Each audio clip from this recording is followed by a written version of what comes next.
The moment of creation is a form of magic, where an off becomes an on, a 0 becomes a 1, then another, and another, until, deep in the complexity, you discover order, speed, reliability, power.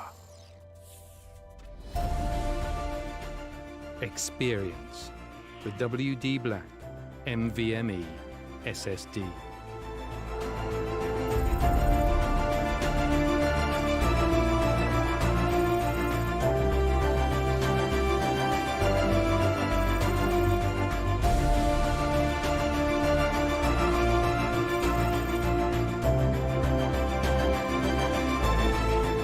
Fueled by darkness. Level up to NVMe SSD performance.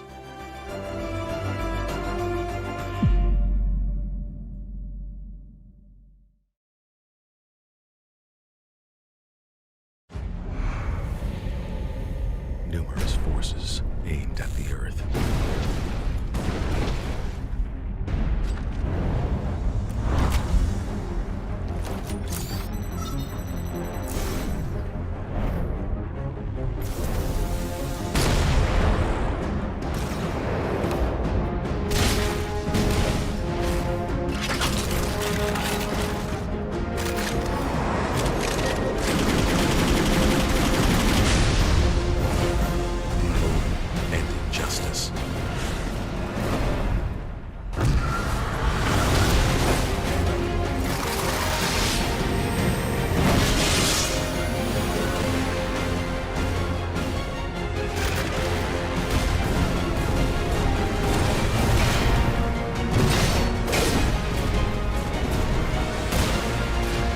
The glorious battle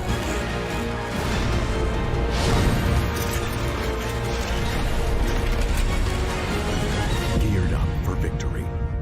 LG Ultragear gaming monitor.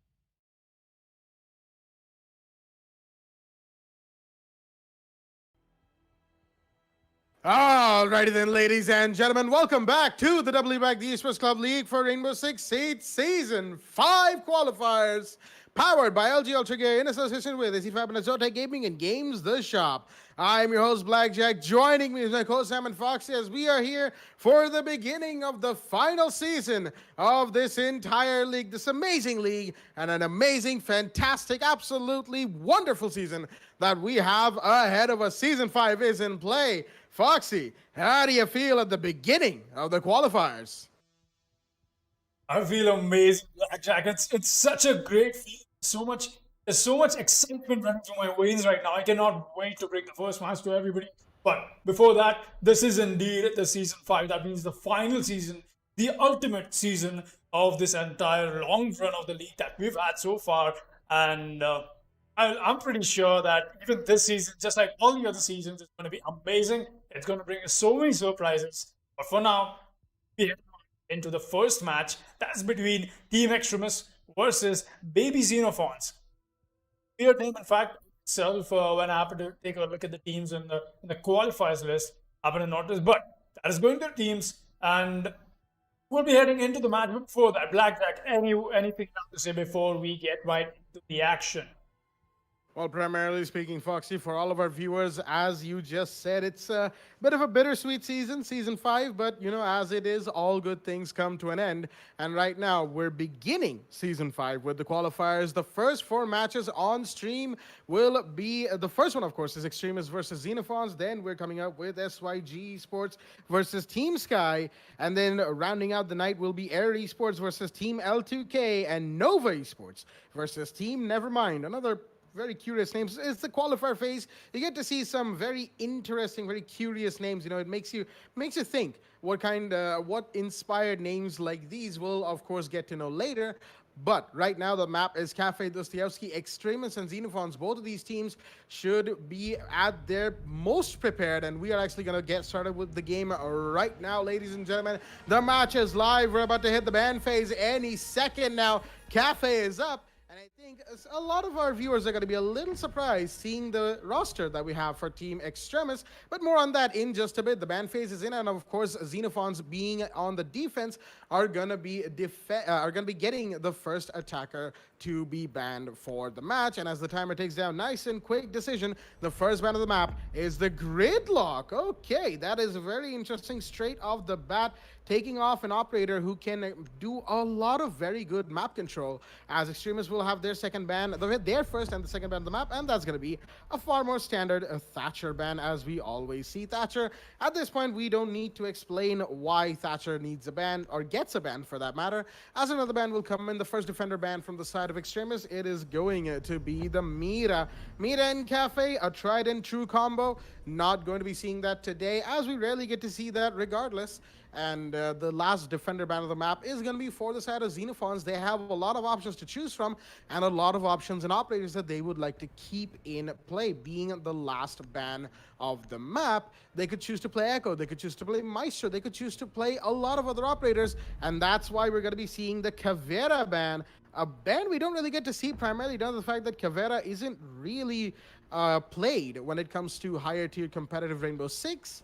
And in this sort of a situation, of course, I guess Xenophons want to keep both Echo and Maestro available for themselves.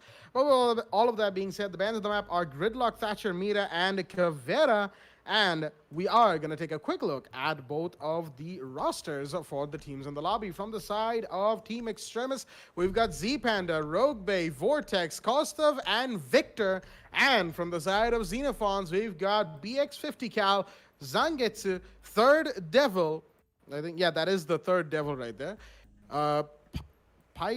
Pyrector, and Poe. All right, it's going to take me a little bit of time to get used to saying these names quickly, but we have the 6-pick coming in for 50 cal out of the Alibi into the Valkyrie, and the site of choice is going to be third floor bar.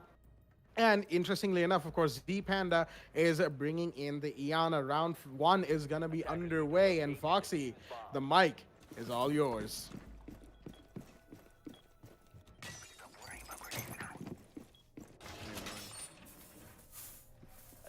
All right, so apparently, as Foxy, of course, has just put into the chat right there, we're going to be going into a little bit of a rehost.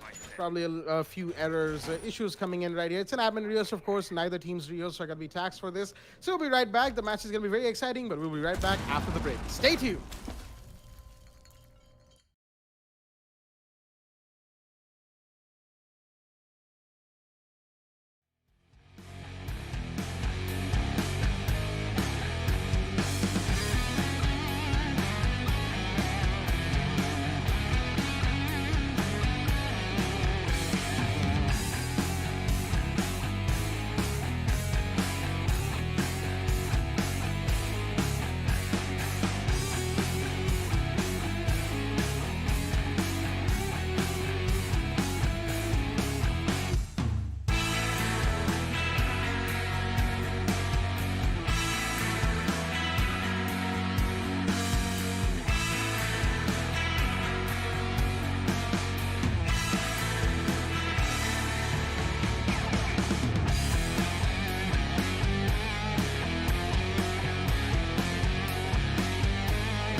Alrighty then, ladies and gentlemen, welcome back to the game between Team Extremis and Baby Xenophons, as unfortunately, we had to go into a quick admin rehost down to the fact that there was an elite in play. And we, of course, spotted that nice and quickly, got that problem nipped in the bud before it could get any worse. And with that out of the way, we're going to be seeing the Kaid brought in, not the Bandit, as we are going to be going back to third floor bar.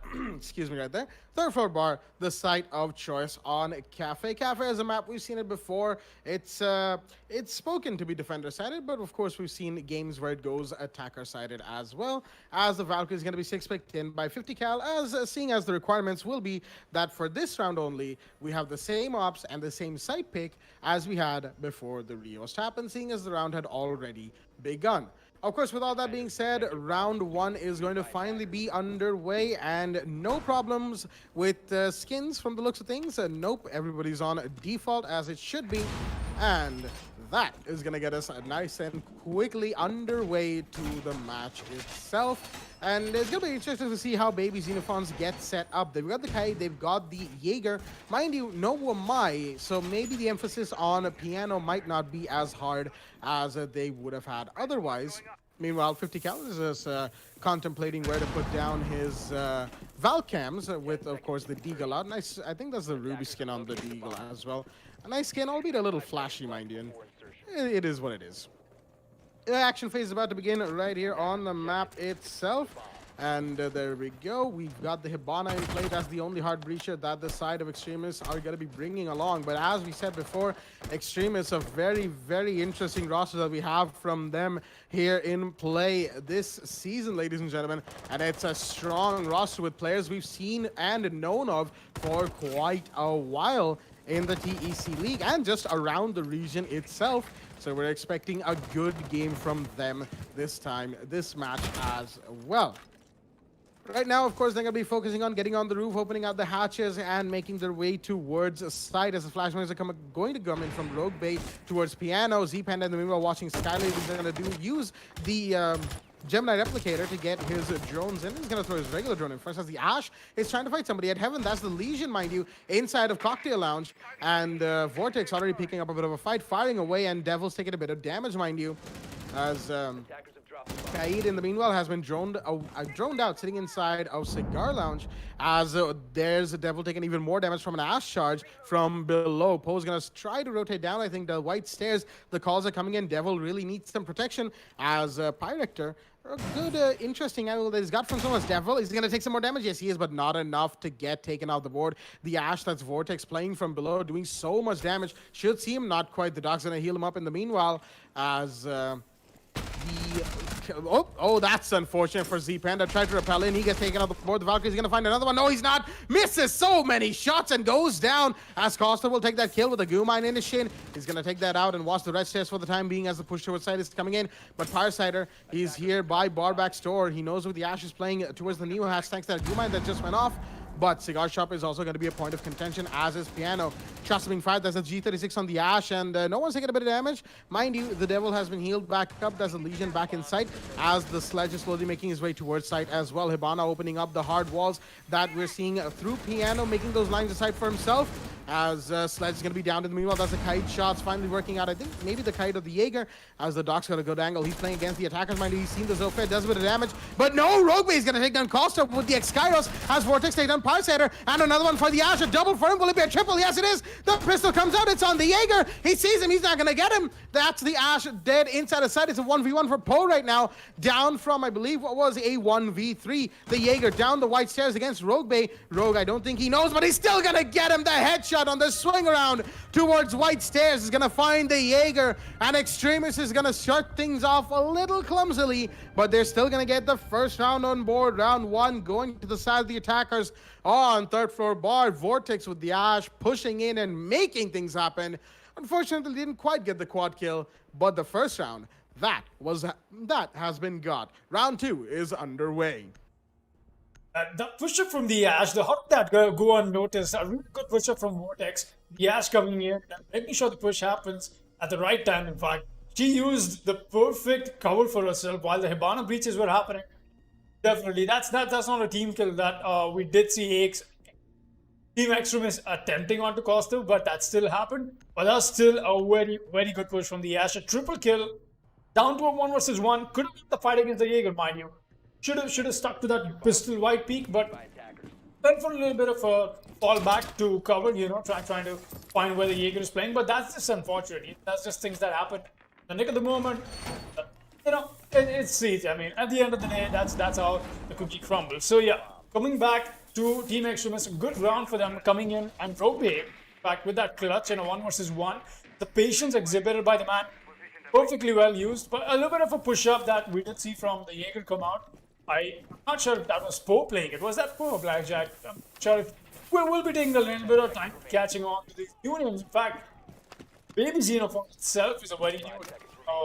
It's the first time we're having to see them in this league a year for season 5 at least. So yeah, better late than never. And but you know how it goes. Never late is still better. Still be seeing themselves go back onto the top row side cocktail lounges, and it's going to be a standard cafe push that we get to see from the attackers as well. Valkyrie cams doing their work, making sure there's enough intel to trade off for the defenders to work with. And this time, Poe will be playing downstairs. The Ash push-up last time around definitely did cost a little bit of HP in the beginning of the round. This time around, we'll not be seeing Vortex bring out the Ash. In fact, it's going to be the IQ. Victor, he'll be playing the Zofia, who got himself rappelling up, and this is standard stuff we get to see on Cafe when it comes to competitive Siege, as you want to establish your control over to the side of the piano, cigar launches as well, and make that push horizontally on towards the side. That's exactly what we're getting to see from the side of Team Extremis as well. Iana's, alright, replica coming out. He's going to show that throws in. It's definitely going to throw the defenders a little bit off guard, but those peak holes, the melee holes, that he's looking at, look at that, he does get noticed, get taken out, but that's just the drone, people. That is only the ability of the Iana and not the Iana herself. Some cover fire from the sledge is what is covering him, but where's the push-up happening? There's no map control being done for the side of Team Extremis. But finally, the Whiskey Window Rappel has come in from the side of Custom, and that's just Sledge in along with G-Panda. The nades on 2 of these operators definitely very influential. 4 nades in their pockets. Got to make sure that they are used to perfection. Alright, the push-up from Iana is still happening. Wants to go back on the drone. That's a very, very tricky place to go back on the drone, meanwhile, mind you. Oh, a push-up from Costa is already happening. It's himself a double. Right, look at that play from the Sledge here. Still got to find 3 more. That's 2 very quick kills for the man. But he's going to get spotted by the Legion. Makes his way back, but there's Zotac to chime in. He's going to get that frag into the Legion. It's all on the Poe, who's offside, and so is 50 cap. This is going to be such a huge uphill moment for them. Oh, but another team can from Costa this time, but 50 cal is here to turn that into a kind of a refrag for their teammates. Give them a surviving chance, but no, here's another frag from the Diana once again. There's the finishing one from Z-Panda, and that's the double kill you wanted for Team Extremis to secure round 2 on Cafe as well. 2 rounds go on the board for the attackers, and it's not exactly looking like a great day for being Xenophons. Let's see how things turn out as we proceed to 3. Yeah, definitely not looking like a good start for Baby Xenophons, but mind you, it is only 2 rounds down for the match itself. Round 3 is going to be in play. 2-0 is the scoreline, and Extremis, with that kind of a roster that they have, you would expect them to take the advantage, but Xenophons, they are a new team. They're here in the qualifiers, and they could definitely pull off an upset if they are to challenge a team of the kind that Extremis is. As we see the 6-pick coming in from a Vortex out of the Ash into the Jackal, and looks like 50 cal wants to bring in a little bit of assurance against a potential rush, or possibly a late game surprise kill using the cap can. The EDDs are going to be in as the Russian operator on the defense is in play. And I believe everybody in the chat knows just how fond I am of Russian operators in Rainbow Six. So to see them, one of them at the very least, we played at this time in a competitive Rainbow Six. Even if it's like qualifiers, it really doesn't matter to me. I just want to see some Russian ops in play, man. And I know that the fuse buff happened only recently in the 2.3 patch that dropped a few days ago, but it really hasn't done much for fuse. Just like I said, while I was with Baba on that particular stream day, it really didn't do much for fuse, and that is to be expected. You know, the cluster charges they don't have that reliability factor with them in clearing out utility, and that is exactly why people don't really want to play them, even though they have massive, massive potential in clearing defender utility inside or offside, depending on where you get them on, where you use them on. 50 cal for a spawn pick right now by the APC. He's seen two ops, but no, he's leaning a little too much. He's moving around too much, and all that wiggling, all it's done is not give him line of sight on where those two ops just went out of. And the man, of course, is going to pull up towards for the second floor from downstairs. You can see, mind you, shots are being fired, and there you go. The headshot comes in. Excuse me, from Jackal. He's seen one more. That's Poe the Jaeger playing by the pillars, who's being pushed from Trade Museum, and Z-Pan is going to find him. That's a beautiful two-sided push right here from the side of Team Extremis, taking down two roamers. And there goes Firesider, who's been down the vigil on red stairs. He's going to be claimed by the Iana, and that very quickly converts it into a 5 versus 2, with the last two defenders remaining inside of sight. Devil and Zangetsu inside of sight are the last ones remaining. Seifer comes out from the bandit, not going to find anybody. The only one on the attack to have taken damage, along with Victor now, was a Vortex, and Victor with the EDD finding his legs. He's got to be a little bit more careful, because one more and he'll be down. But he's the Zofia, of course. He can pick himself back up off of that, so there's a little bit of security at the very least. So much reconstruction happening all over side as Devil and Zangetsu are being pushed from all corners right now. There's one in prep room, there's one at the white door. What are you gonna do? The bandit goes down. Devil's found one onto Vortex, but he's the last man standing inside the prep room itself. He's been pushed out of sight. The plans coming in from Z Panda behind the bomb as cold room's being held. So is the white door. There's the Zofia. The Zofia goes down, and the kill will be confirmed. But oh, so many web shots with the pistol. You gotta calm down right there, Devil, as he's the last man standing in a 1 versus 3. One watching the bomb behind the site, behind the bomb. That's Iana, and there you go. The kill's gonna be confirmed by Z Panda with the G36 on, of course, this beautiful operator. As right now, round 3, very quick, very comprehensive, and decisive take from the side of Extremis. Go on to first floor kitchen, mind you, as the change inside didn't quite work out for the side of baby Xenophons, and they are now at a 0-3 disadvantage. It's slowly looking worse and worse. Extremis, they're looking to get this game over with really nice and quickly, but will they be able to? We'll find out in just a minute.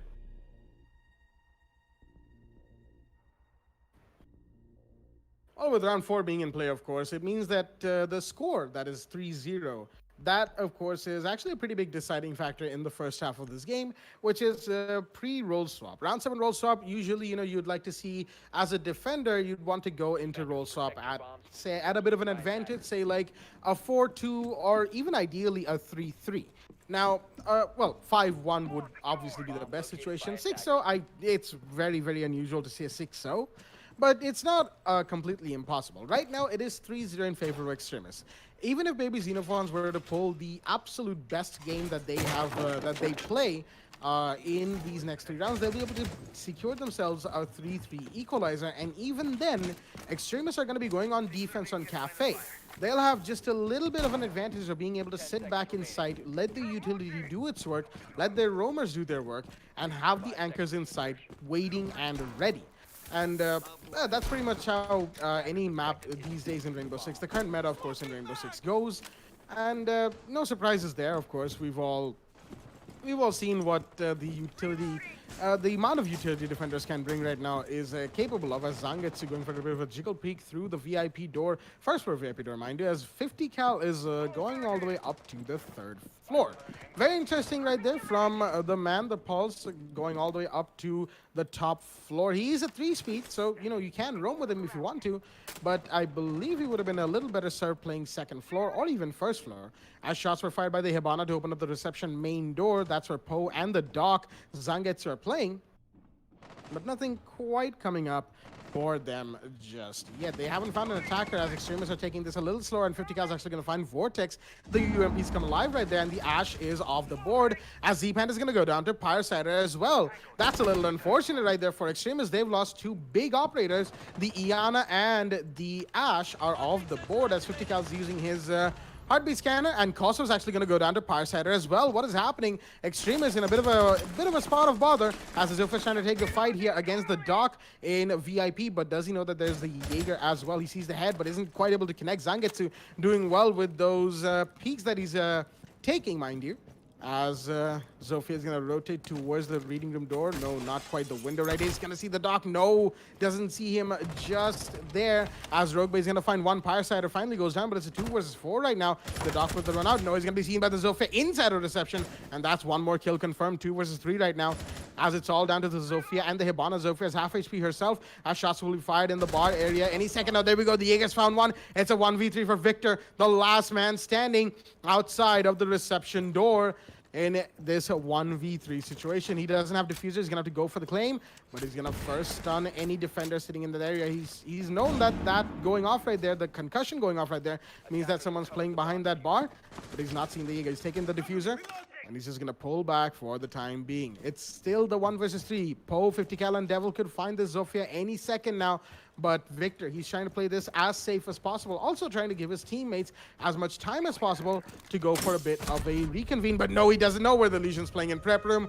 And Devil will very happily take that kill with the goo mine to protect him. And that is going to be the side of the defense. Xenophons finally taking one round for themselves. First floor kitchen goes to them, and it was, of course, the Pulse Vigil show on the second and third floors, taking out the roam clear operators, the wide roam clear from the side of Extremis, not working out. And that is exactly why Xenophons were allowed to get away with this round. 3-1 is the scoreline on round 5, and we're headed to third floor bar on round 5. Now, finally, a nice round for the Saturday defense. Xenophons stepping up to what they so tightly need. I have to be honest here, the way we have happened to converse about the fact that you're trying to win maximum rounds on defense on Cafe, that is going to be your first priority, and that has been that Xenophons could not pick up the pace at the beginning of the match, but now it's like they finally found the composure. They're able to work around things, and but you love to see those early picks. Definitely the aggression from Team Extremis is also something that did happen to be a little bit of a moment that Xenophons could pick out from. But yeah, going ahead, we'll like to see if they'll be able to pick out more rounds on defense. Because round 5, round 6 are the last rounds, at least if the match does not go to overtime, last rounds on before the halftime. They've got to make sure that they convert these rounds on defense as many as they can. An ideal situation for them would be walking into halftime with a 3-3 scoreline. Let's see if they'll be able to do that. But on a rather different note is the fact that, I mean, it's no surprise that this happens when we happen to have qualifier teams. We don't see a huge emphasis in terms of the way these teams are playing. Not so methodical, at least not for the moment. We're not seeing a very emphasized, a very heavy cigar hold, a piano room hold. No, there's none of it. We've got a solo room as well. That'll be Vigil. Oh, looks like he wants to pick a fight with the Sledge right out there. Any moment now, he'll be peeking. Oh, he's going to spot him. Pretty fast come in, and that's his position given away. A possible wallbang from the Zoom is what he's expecting, but no, he's going to get caught up by the Sledge instead. That's a lot of tags on him, and that's the finisher from the IQ. Vortex is going to be more than glad to finish up that kill and pick it up as we go ahead into the match. Poe will be playing on side this time around. He won't be playing downstairs, but he's got to be careful though. We've got Team Extremis doing a lot of emphasis in terms of what they like to do in vertical gameplay, whether it be top to bottom or be bottom to top. It's been on point for them so far. Going ahead, there's definitely Zangetsu. He's making his way back. He does hear the name. Oh, but a nice C4 is going to claim Vortex. That is a huge move, in fact. The Pulse getting the IQ, a very good pick as well. This is going to be something that Team Extremis should have looked out for, even with the IQ on board. But it looks like 50 caliber has just got a whole lot more in store than what Team Extremis is expecting. A 4 vs 4 already established as we are walking to 1 minute 30 second mark here. Doc making his way back to the piano. He has to hold this down. Trying to find the drone. I know he can hear it. There you go. He's going to find it. But now he's got to be scared of the whiskey window rappel, and he's going to get taken out. And look at that tap from the Iana. Z Panda once again stepping up for the team, using that ACOG to perfection as well.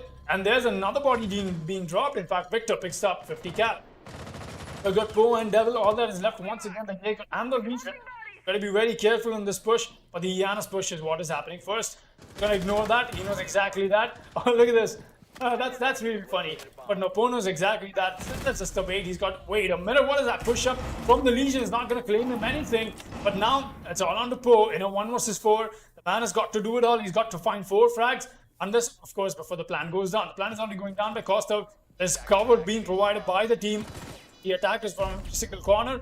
That will be Victor to finish up the last kill for Team Extremis, putting round 5 on board and in fact taking their victory, taking the lead even more further in this matchup on the first match of the Season 5 qualifiers. Amazing, beautifully well played round for the side of Team Extremis. But going ahead, I would still want to see Baby Xenophons pick up the pace here. Got one more round on defense. They can still make it a 4-2 as we proceed into halftime after this round. Blackjack, what are your thoughts on that?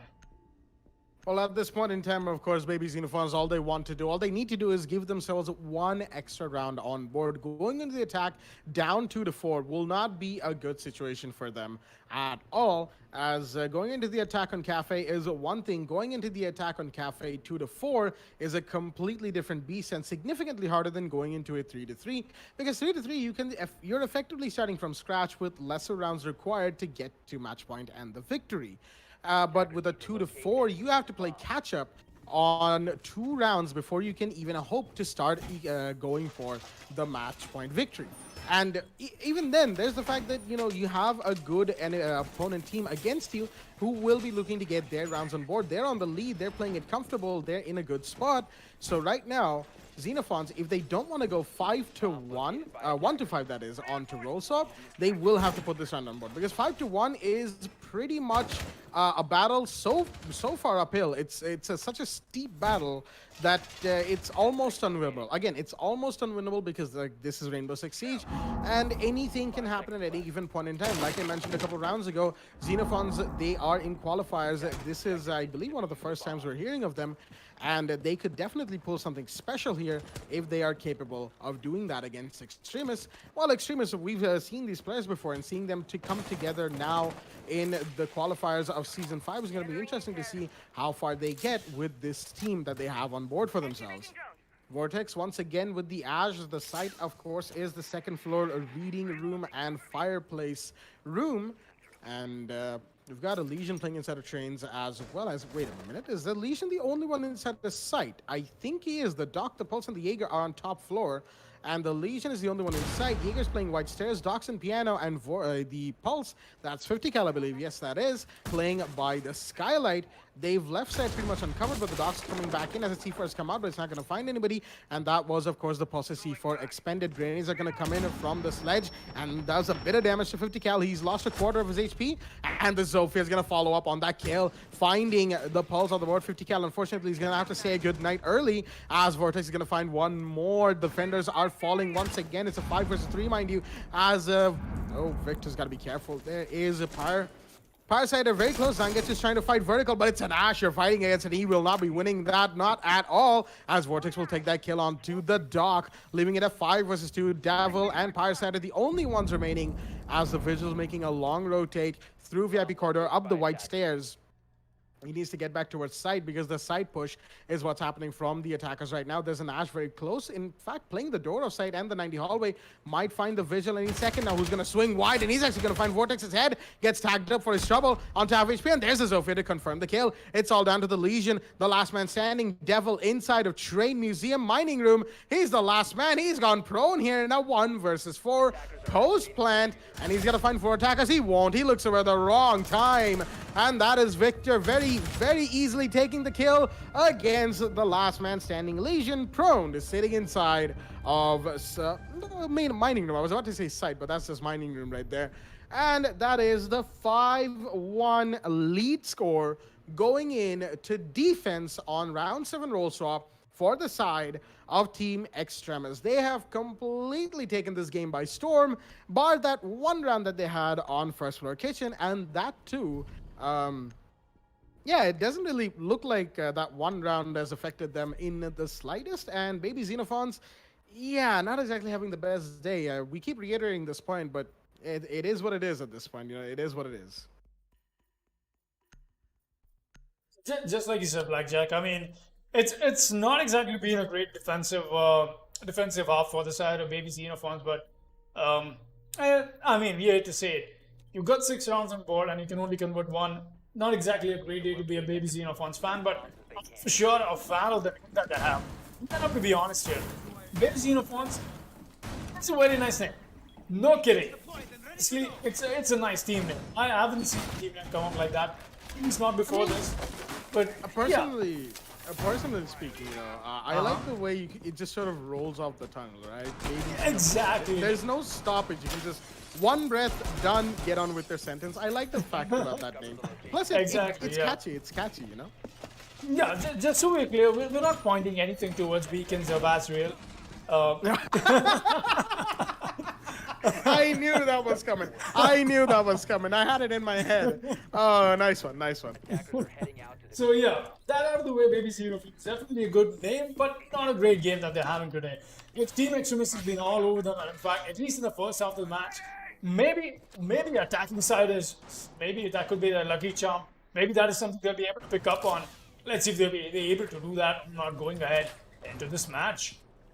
I got the devil, that is the Q, is going to make sure that getting ourselves, just making sure that there's no spawn peaks. In fact, that's good.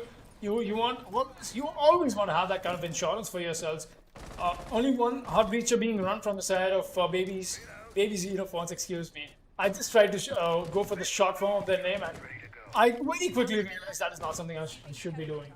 But yeah, going ahead, we've got the devil once again. He's spotting out all the utilities, everything that you need. That's what the IQ does, a true IQ main. Making sure all of that. Oh, look at that, a nice sneak peek that the Jackal has got on the side, but the Doc already knows about it. He's got to be very careful about it as well. He's going to move back up. There's no harm done and no damage taken. Got to be a little careful with it, but Poe actually, he's going to drone on a bad spot, but he's going to get off of it, right? Because the drone didn't get destroyed. We did see that. The rogue bay him in this cocktail area, though. The moment he goes for an L5 speed, he's going to get taken out. There's two angles that he's got to challenge, but look at this. We're seeing Vortex go for an aggressive run out. Where did that come from? That's from down below and got the frag into the person grappling. A very good kill indeed, but Victor's going to get shut down by the Jackal. I'm not sure where that came from, but 50 cal is definitely not stopping Devil picking up a fight with Vortex any moment now. He knows there's a Valkyrie playing below, but Vortex is turned the other way. Oh, this is a cat and mouse chase game. Oh, he's finally going to stop him, but he does not know that. And now his position's been given away. He's got to win this gunfight for Vortex. He just chooses to abandon it altogether. Z-Panda, meanwhile, falls on side. It's all on the rogue bay. And Costa was got to hold on side all by the lonesome. Costa making his way back. Now they know there's somebody inside freezer. How is he allowed to do this? How is Zengetsu inside the freezer with your defensive positions? They look like for the side of Team Extremis. There you go. Custom's gonna fall as well. It's all on the rogue bay and Vortex, mind you. The Doc always lonesome, but Vortex has made his way back up white stairs. He's got a nice position to handle. Oh, he's gonna tag up the Jackal quite a bit. Meanwhile, Rogue is gonna find the frag. He cannot move the shield. The shield placement is not something you're looking for. Oh, Vortex does not spot it. Finally, he does. That's a little bit of a range reaction for 50 cal as well. There's so many pings coming out. He almost tags away the Doc, but now he knows there's somebody playing against a freezer. He's got to move up slowly but steadily as well. 2 versus 2. Some pings are coming in. The kill comes in as well from Vortex. That's a triple kill for the man in the shot. It's all under the Devil in a 1 versus 3. 2. He will be able to make it. Team Extremis will be taking the match point. 7 is theirs, and this is the kind of dominance that we were expecting to see when it came to qualifiers. You know, usually there's one-sided matches, but that's definitely a huge thumbs up for them, a huge morale boost as well. Sitting on match point, 6-1 already. This is Team Extremis all over. This is definitely Team Extremis all over this match. They have taken this map by storm, ladies and gentlemen. And it is 6-1 match point for them. As like Foxy said, it is the qualifiers, of course. You expect to see many one-sided games, at least in the initial qualifier stages, until the teams get filtered out. And then you start getting matches that push 7-5s and overtimes. That's what's happened all across the 4 previous seasons of the TEC League for Rainbow Six Siege. And that is what we're expecting to happen in the later stages of these qualifiers for Season 5 as well. We're going to be heading to first floor kitchen on the... on this round of defense for the side of Team Extremis as they look to finish off the game once and for all, bringing in the Womai, the Doc, and all of the other operators we've come to expect from the highest tier of competitive Rainbow Six Siege. Meanwhile, Xenophons, excuse me, I was about to say something completely different, and that's of course for later. But baby Xenophons right now They had a somewhat of a good showing. 50 cal with the Jackal. He put up a couple of really great kills. And yes, I can hear you in the background, Foxy. I was about to say Xenomorphs. I had to catch myself in the middle. But it is what it is, you know. Sometimes I see that. It just cuts out at the P, really, and my brain defaults to Xenomorphs. I believe everybody knows what I'm talking about. But enough about movie references. Vortex is going to leave the game. That's unfortunate. A little bit of a disconnect. And not in a good time as well, because, of course, that leaves the side of Extremis in a bit of a bad spot as a very interesting use of Thermite's gadget, the exothermic charge being used. Oh, Z Panda, however, by the shield, taking the prone Jackal clean, just straight lobbing his head off with that beautiful SMG-11 peak. He knows what the Thermite's playing, mind you, as that exothermic charge did go off, but no, there's Rogue Bay to get that kill on the Zanga to 4 versus 3 immediately as the Doc's position is known, but there's a Y playing inside of the first floor bar area, mind you, as Poe is going to point that out to his teammates. The IQ with the 552 Commando, not the LMG, curiously enough, as Parasider is trying to push Bakery. He's seen the shield. He's apprehensive with somebody playing behind that counter. And the mine, meanwhile, is... Oh, dear me. There goes another one. Kostov is going to leave the game. As I'm not sure what's happening from the side of Extremis. They've lost 2 players all of a sudden. It's a 3 versus 3 right now. Poe, Devil, and Parasider against Victor, Panda, Z-Panda, and Rogue Bay. Z-Panda's found one more. That's Poe off the board. That is the Thermite down. Not Thermite, excuse me. That is the IQ off the board. And now there's a Bakery hold coming in from Rogue Bay. The Doc himself has opted to push to Bakery, holding it down behind that shield, behind the counter. Plenty of cover for him, even from small Bakery, as Parasite is looking to try and find these kills slowly but surely. Nothing coming in quite yet. The Doc knows that there's a push here, but the rappel game is in as Parasite is going to make his way up, but there's the Jaeger to meet him. Victor on the second floor. He could find this sledge very easily as the smoke is going to be seen, and finally Z-Panda will go down to the Devil, and that is the Nomad taking that kill with her ARX. Rogue Bay and Victor is all that stands against Devil and Parasider, and Victor is actually on the white stairs. I think he has Diffuser up here. Yes, he does. You can see the Diffuser marker on the HUD on our screens, and he's pretty much sitting on it, which is why he can, well, not quite sitting on it. It's just outside that breach right there, but no, the Nomad's going to go down. That's unfortunate. The Devil is off the board, and Parasider is the last one remaining. He knows where the Jaeger is at least. He's going to find him, but there's Rogue Bay right behind him on that cold room rotate. Didn't expect that. And that's the Doc taking the kill. Parasider goes down. Rogue Bay takes the kill. And that is Team Extremis, despite 2 disconnections in this round, taking the match 7-1 in their favor. Ladies and gentlemen, it has been an absolutely dominating first game from them, and a fantastic way to begin Season 5. As, of course, it is qualifiers. There will be one-sided games here and there, but that, of course, is besides the point. And that leaves us with 1 game down, 3 to go. Extremis take Cafe 7-1. We're going to take a little bit of a short break, and we'll be right back with the second game of the night. SYG Esports will be taking on Team Sky. And that's going to be another very interesting match coming up indeed. We'll be right back after this break. Stay tuned.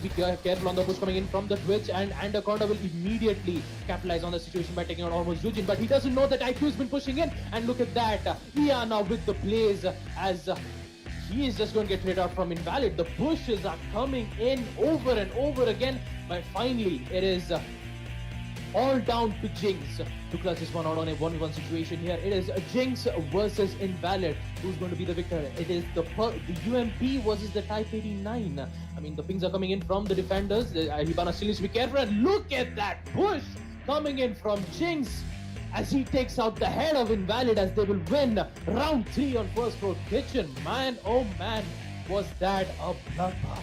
The Pendra is actually going to find Hypertrees. That is the Ash. Not sure where that one came out of, but it's on the first floor. Seeing as Pendra is just running into kitchen right now. Thought a Human initiation. He's going to take that out. Ash Pendra is going to find one more. That is Mokox. That's the red carpet stairs that I just called out. He needed to be careful on that.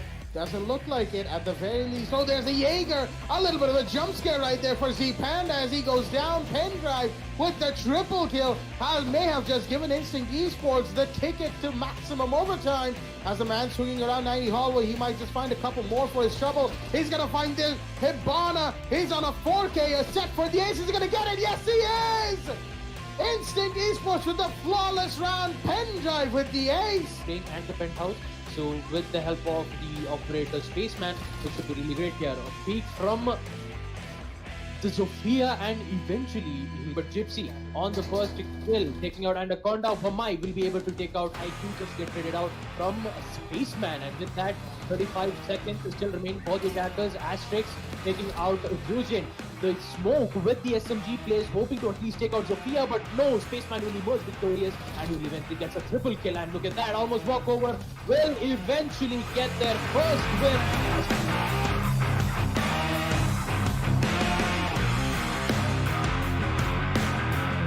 Not in a great position, but it is still doable. The pistol from the Ella. Is she gonna find somebody? Oh, the one tap from Maker onto Hulky. He just absolutely destroyed him right there. As there was another kill from an attacker onto one of the defenders. They didn't quite get to catch that off the back of that one tap right there. After the Christian in the hand, the super hook. You might as well go and stick the plan. He's doing that in the really bad spot. But wait, where is that coming out from? He wants to go for it. Oh, the E8 comes in. That's the play from Triple has already secured them. There's not 10 seconds left. He can go for the B plan, but he's got to go for the frag. He knows exactly that. Sticks the plan. No, he wants to go for the frag. Now Triple. He's got to hide. If he happens to lose his gunfight, it's done and dusted. No, that is the play from Triple, people. What play from the Pulse. Comes in with the floor goat breach. Goes for the Yeet and the Kobe above on C4. Oh, no, Kingsler finish him with the kill, and that's going to result in his death. But be back in the base from Digjon, the man behind the swagger. I call him 1 versus 2, and he's got to convert the 1 versus 1 triple. He's got the pony in hand. Anything could happen right now. It's the game of the 1v1s. We'll know where the Mozzie's playing. Mozzie being very sneaky, and that. Oh yeah! Whoop. What? Just see. What? What was that flick? What was that flick? No way! Dick Joel, what did you just do? Oh my god!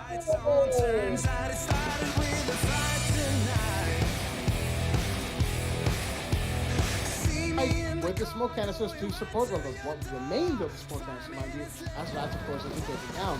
Vortex, he sees the planter and he's gonna get him. That's the diffuser drop from a very long angle, all the way from the luggage area as the Nomad is pushing. Meanwhile, gets down and taking out the SMG-12 from Ghost Freak. He's gonna find that kill. SMG was 2 right now, less than 10 seconds remain for the side of the attackers. Virtue 5 don't have defusers, they have to go for this. The attacker from inside the bathroom is gonna find one that's Ghost Freak off the board, but the Legion's still alive. He's dropped diffuser again, and there's no time. The Legion with the play might have just secured it. He has! Reckoning Esports with the play from the Legion, sitting safe on the side of luggage. And doing quick work of the Clash. Meanwhile, this is from Frankel, but a loop goes down to Buckers again. That is the Clash support taken out, and will the Clash be taken out as well? She's pulling back for the time being, and he's gone to the turnaround, and he actually gets it. Saiyan with the 360. Well, the 180 really, but regardless, the whirly-turly between the Jackal and the Clash, Saiyan wins that gunfight. As Saiyan unfortunately has been left all alone to deal with it. He's going to go for the turnaround again. The turtle is in. The SPSMG is going to find one more. A double kill for the Clash as the Thermite goes down inside his side 3. No EMPs in hand. He's going to be facing a lot of opposition, and the kill will be confirmed. From Waiters, he gets down by what? Oh, wait a minute. What is going on? It's a 1 versus 2 all of a sudden. And JV is the only man from the side of the attack for Virtual 5 to be alive. He's expecting a push up from Angel. He's gonna get that flag. It's a 1v1, but he's so HP. Does not look like he'll be making it out of even back the Clash. What? Wait a minute. No. That did not just happen. What? That did not just happen. Skishima Goat. No. What did you just do?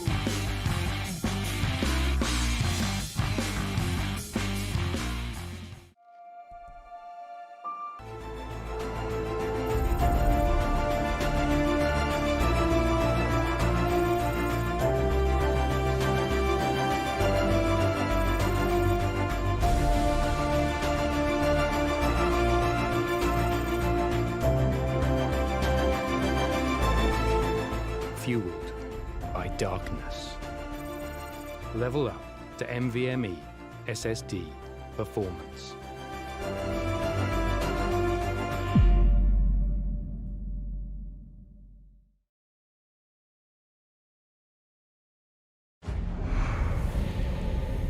Numerous forces aimed at the Earth.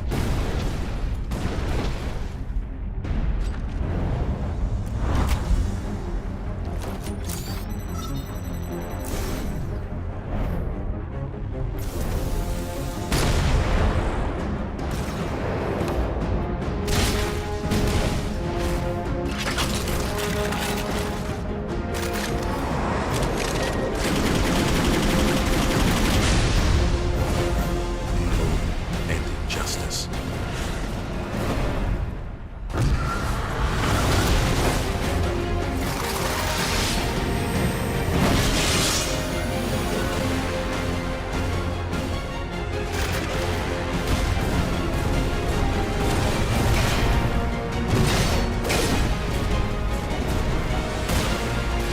Let the glorious battle begin.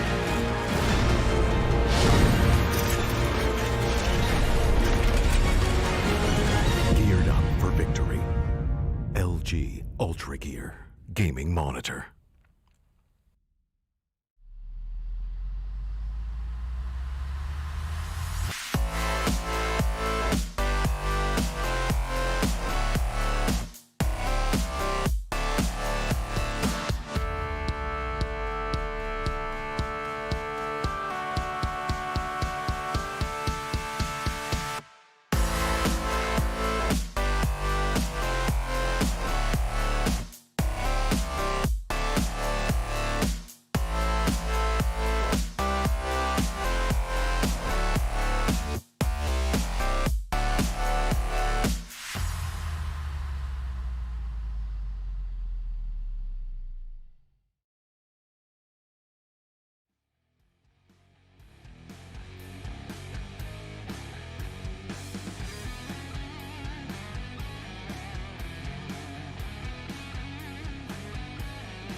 Alrighty then, ladies and gentlemen, welcome back to the W Black D Esports Club League for Rainbow Six Siege, powered by LG Ultragear, in association with AC Fibernet, Zotac Gaming, and Games The Shop.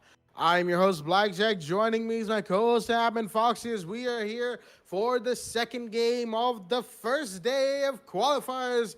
People, it is Season 5 qualifiers, and I say that with a little bit of a bittersweet feeling because, of course, Season 5 is the very final season of this entire long, lengthy, and fantastic league that we've been having so far. But it's not over yet. We've still got another full month's worth of fantastic Rainbow Six Siege action to bring to all of our viewers at home, as the second game of the qualifiers is underway on the map of Cafe Dostoevsky. It is SYG Esports versus Team Sky, and it's the Cafe Beginners for Season 5. I tried to make that rhyme, but it doesn't quite rhyme. It's not quite there, you know. But regardless, ban phase is in play. Team Sky get the first ban on the map, seeing as, of course, they are on the defense. And the first attacker to be banned on the map, as the decision has been made by Team Sky, is going to be the Thatcher. Thatcher, of course, a very standard ban. No real reason to explain as to why he gets banned, because at this point everybody's familiar with his 3 EMPs that are so versatile and so hugely impactful that banning him just makes sense. The Capita ban is going to be the second one, as Capita, of course, we've seen Cap plays come out from the teams, not just in quals, but also in the divisions. He's a very powerful, very versatile operator with 2 smokes and 2 firebolts. Very good at area denial, especially when it comes down to holding the plant. As now we're on to the defender bans. SYG have the first defender ban of the map. They'll be taking out the Valkyrie, a very important intel operator for the side of the defense. Valkyrie with her black eye cameras, MPX, and of course the C4. It can deal a ton of damage with the amount of intel that she has on board for herself. And the last defender to be banned by Team Sky as the timer ticks down is going to be the Echo. Taking out Echo, again, no real requirement to explain it because of his 2 yokai drones, so powerful, especially if it's if it's an end of round plant. With that being said, round 1 is going to be in a play nice and quickly, as the bans of the map are Thatcher, Capita, Valkyrie, and Echo. And let's take a quick look at the rosters that we have on board for this match. From the side of SYG Esports, we've got virtually Desi Macy, Lightning, Ginger Garlic Paste, and Jaeger Botsent. All right, very interesting name right there. And from the side of Team Sky, we've got Marm, Abu, Uded, to Scene Once Piece, and Born. The 6-pick is in from Desi out of the Sledge into the Jackal, and site is going to be 3rd floor bar and cocktail lounge. Just like in the last match, we saw a Niana pick in the very first round of the map itself. We're gonna have an Oryx pick. However, there seems to be a bit of a problem with the bandit. There we go. Abu got shot while he left the game because of course, the bandit elite. And he's going to have to go back and get his operators on default once again. As a reminder for any of our viewers watching, if in case you're not caught up with the current rule set, in competitive Rainbow Six, Elite and most other skins in competitive Siege are banned. And the only skins you're allowed to play are pilot program skins, that is the team related skins, you know, the G2 skin and whatnot, and the Pro League gold sets. Those are the ones that are currently allowed. No elites, no other skin types, as Uded is going to be putting Oryx to maximum use right off the bat, using his Rima Dash to not only make rotates, but also to clear out any sort of soft props that can be torn off the map. And he's done exactly that. Made it such that the big table in 3rd floor bar is see-through. And Team Sky, of course, playing at a bit of a disadvantage right off the bat. That's unfortunate, as the Oryx is going to get overhealed by the dog, seeing as he was down to, what, like 80 HP after making all the rotates and every single other piece of utility that he can do with his Rima Dash. The dog making some bullet hole peeks all the way through the piano. He's got to be careful, mind you, while the Oryx playing very dangerously close to red stairs window, as he's got an IQ right next to him to worry about. But I think that is exactly why Uded is actually there. He's gonna break the window with a Rima Dash, probably trying to scare the operator there, also trying to make his getaway.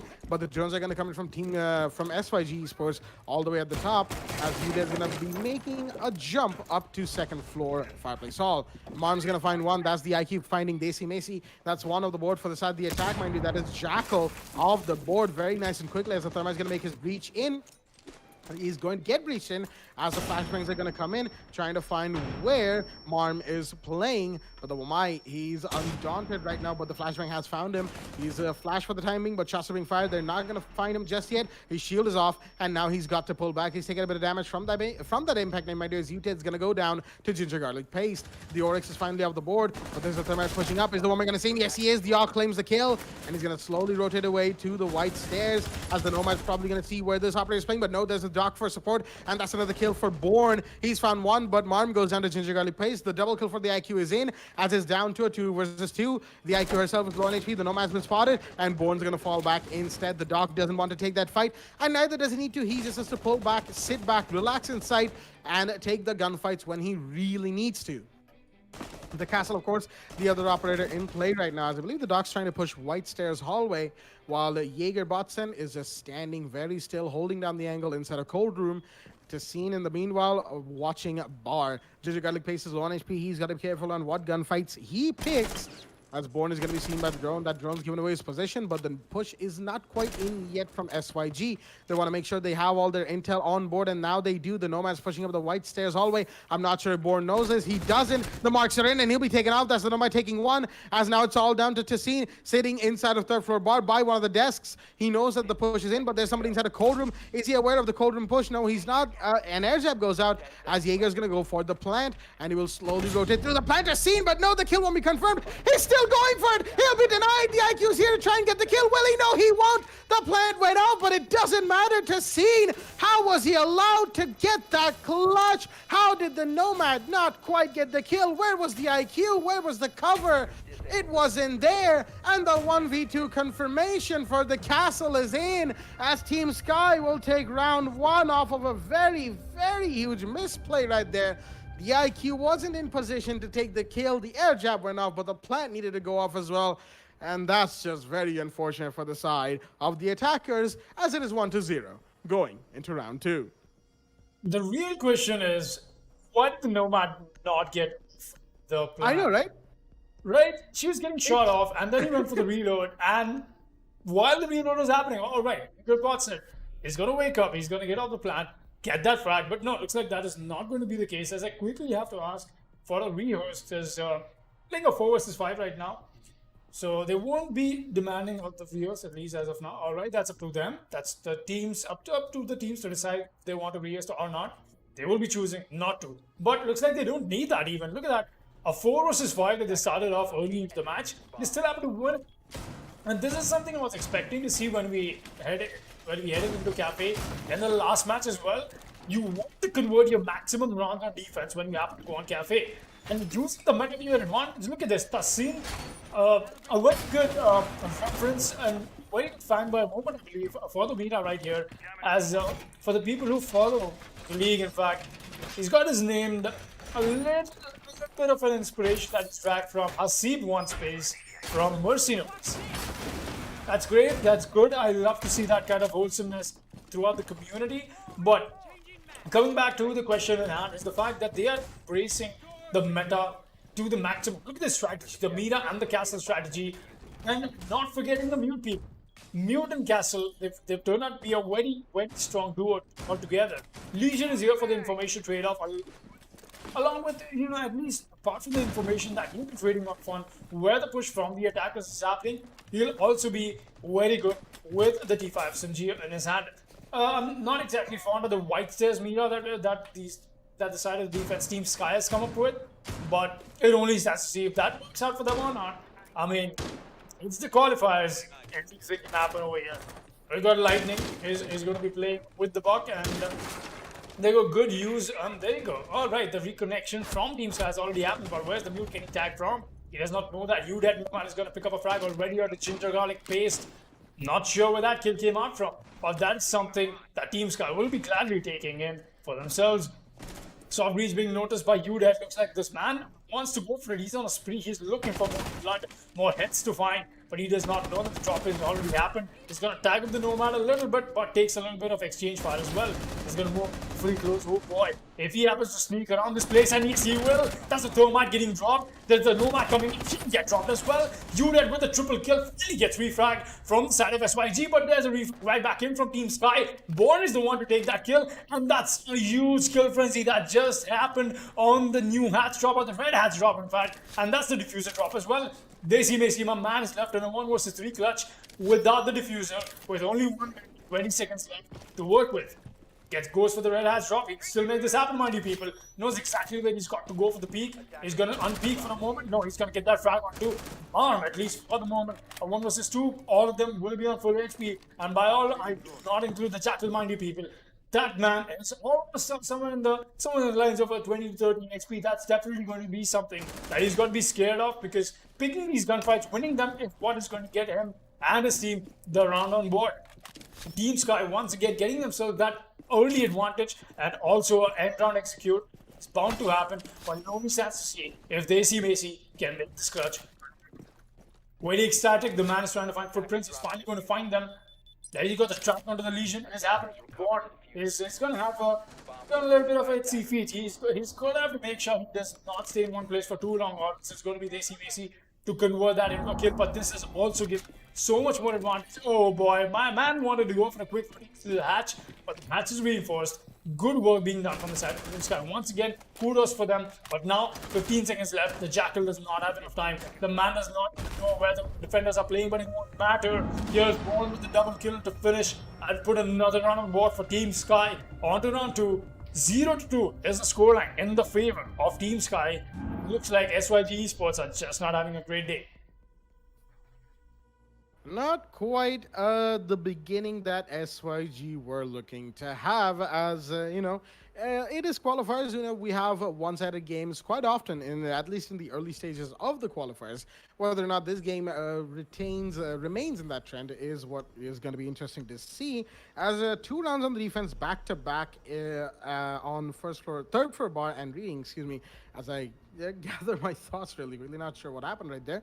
But first floor kitchen is going to be in play. Bar and reading room very comprehensively won by the side of Team Sky. The first round, mind you, it was a little bit of a scramble on that round against SYG. SYG looked like they had it in control until they eventually lost it to that very unfortunate Nomad plays. The very unfortunate play right there of that air jab. I feel like that one's gonna go down in one of those moments, if you know what I mean, Chauncey. The derp moments, shall we say. And round 2, of course, very well done, taking the advantage, taking the gunfights. The one who was playing the castle, I forget exactly who that was. That was Udit, yes. Udit, who was playing the castle. Very, very well done. The opening triple kill to give his team that big of an advantage, and then to hold it down from there. Absolutely fantastic. It did come down to the 1v2, but unfortunately the Jackal, Desi Macy, was just a little too low. And that is exactly why it is going to be 2-0 in round 3. And first for kitchen with the Mira in play. Tassine wants a reinforcement there in the kitchen cooking wall. Not sure which way he wants that reinforcement to face, mind you, because that particular wall can be spotted if the Mira is facing from kitchen cooking to kitchen service. Then there's a door that covers that Mira, and there's another door or the prep room window covering from the other side as well. I'm not really sure where he wants to put that down, but it'll be interesting to see how the Mira is being put to use from the side of Team Sky. As of course we mentioned in the previous match that we had, Mira bans on Cafe are not uncommon. Mira, as the statistics were shared by Ubisoft only just before last week, that is, as Jaeger Botson is going to find one. Abu goes down. That's unfortunate. The Jaeger, he's off the board from the man named Jaeger, very ironically enough. As that's the first kill for the side of SYG. They've gotten one off the board, but mind you, Team Sky were playing a 4v5 for 2 rounds straight, and they managed to make it happen for themselves despite of playing a 4 versus 5. So SYG definitely gonna have to be very, very careful in how they take this fight, as there's a Mira inside a prep room. I've just noticed that Marm is manning that one, while Desi Macy is gonna put down a Claymore on the reading room corridor. Shots being fired, I believe that's the Nomad. Jaeger Botson, not really sure where he's firing away to, as the bandit's gone on his cameras. He's got to be careful, mind you. There's an IQ on the RED scanner who could find him any second now. The bandit is going to be taken off as a Mira window has been popped. I'm not sure by who for the time being. Lightning is going to be going for the vertical play. Shots being fired all over the place as the defenders are running around inside of sight, getting themselves secure positions to play against, or at the very least stay safe from these vertical angles that have been made by the attackers. 5 versus 4 still, as a minute and 10 seconds remains for the side of SYG. The push down from Brownstairs is happening. Uded, he's on the shield with the rotate in VIP section. He's got a Jackal to deal with, mind you, as he could, the Wamai could come into some very bad that fire, and not just quite, but there goes one. That's lightning off the board, mind you, as Marm is going to take that first kill. More Magnus are coming up from the Y. Udid is holding his position down. He knows that there's the Jackal up there as the Barber has been taken off the board, but still no kills being confirmed for him.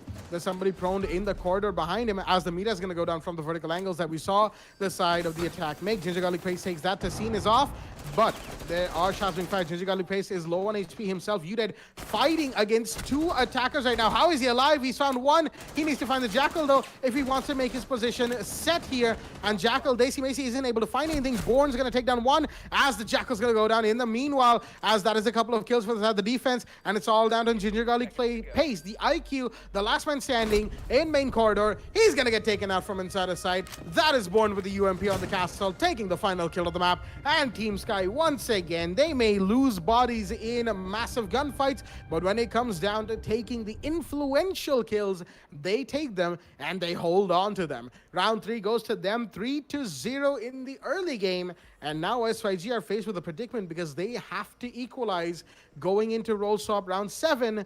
Otherwise, they'll be in a massive spot of bother. They've definitely proven a point that how Cafe happens to be a defender favored map, but more than that, it's been the side of Team Sky playing this to perfection. It's textbook stuff. You'll love to see stuff like this. You saw the strategy as well being employed with the Momai, the rotation, the shield. It's a pocket strat, I get it, but that was very influential in getting those 2 frags that were very impactful, just like Blackjack said. Impactful frags is what you want to go for. You want to make sure that you have that kind of dominance over the opponents, and that has been the case for the side of Team Sky, at least for 3 rounds straight right now. That will be giving them full rotate. That means that they'll be able to go back to the cocktail lounges up and above. The most preferred side, at least on Cafe, at least on a general consensus. I would rather prefer kitchen more than cocktail, honestly. It's a little more comfortable, you know. We'll be seeing the drones just chill out on site, excuse me, on spawn. It's because you want to put those drones back in your pockets. Drone economy is a very important thing when it comes to competitive siege. That is exactly what we'll be seeing SYG do. But apart from the drone economy, they really are having a great time. They're kind of getting stormed on. 3-0, not a score you want to be looking at. Going ahead, definitely there's going to be a change up from them, a change in pace, something that they so direly need. But right now, this is the moment that they've at least got to get 3 more rounds in before we happen to go to the roll swap. And they've already starting off the match here with the nice counter spawn peak. I'm not sure where that came in from. All right, this is one of the classics. In fact, a good kill, a good stop at least for the side. The attackers and trying to put a dent to what the defense has been so far. And actually the Oryx is trying to get aggressive over here. Will he be able to do that? Or he's just going to fall back at least for the while. Also be very sure, or extra sure if I may, that nobody is allowed to peek that long angle. He's going to make his way back up. That means we won't be having any more Oryx jump out plays, at least not for now. But the Bandit playing awfully close. That's Abu. He's trying to spot if anybody's playing over there, but no, the breach has already happened. That will not allow the Bandit play in close proximity. But now, he could go for the Bandit trick. He brings out a pistol for some reason. The man is confused. Definitely. But the breach is happening. That's a bad breach, and that's a bad drop, mind you, though, Mike. And he's going to get dropped. Ginger Garlic Plate, meanwhile, placed, excuse me. He's going to find you dead. A C4 goes down. Does that claim the kill or not? Yes, it will. Virtually, it's going to take the fall. We'll still be seeing 3 versus 4 established in the favor of the attackers, but we've seen this before. We've seen SYG stay on the advantage in terms of man count, but it's been Team Sky that picks up the frags. A very huge misplay from the Thermite with that drop down. Should have not gone for it. That did cost them, the team, the hard breacher, and now the team stands at a huge deficit, but no, made that another kill from the side of the attackers. That's why keep warming up to what I was talking about. They've got Tassine and Abu. All that is left. Spot the Zofia, he's going to get the drop on, and that's a really nice peek hold by him. Now the Rappelin is into place, and that's something he's going to be scared of, but no, you've got to be scared of the Bandit. Instead, Abu with the double kill, he's going to get that frag indeed. He's got to be very careful. There's the IQ creeping up on him. Oh no, it's once again a cat and mouse game.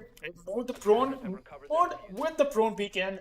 And now he's got to be very scared. He's watching this angle. He's going to lose the fight, but not before he does so much damage to the side of the attackers. Is Ginger Garlic Paste on 1 HP and Jaeger bot sent on 100 HP.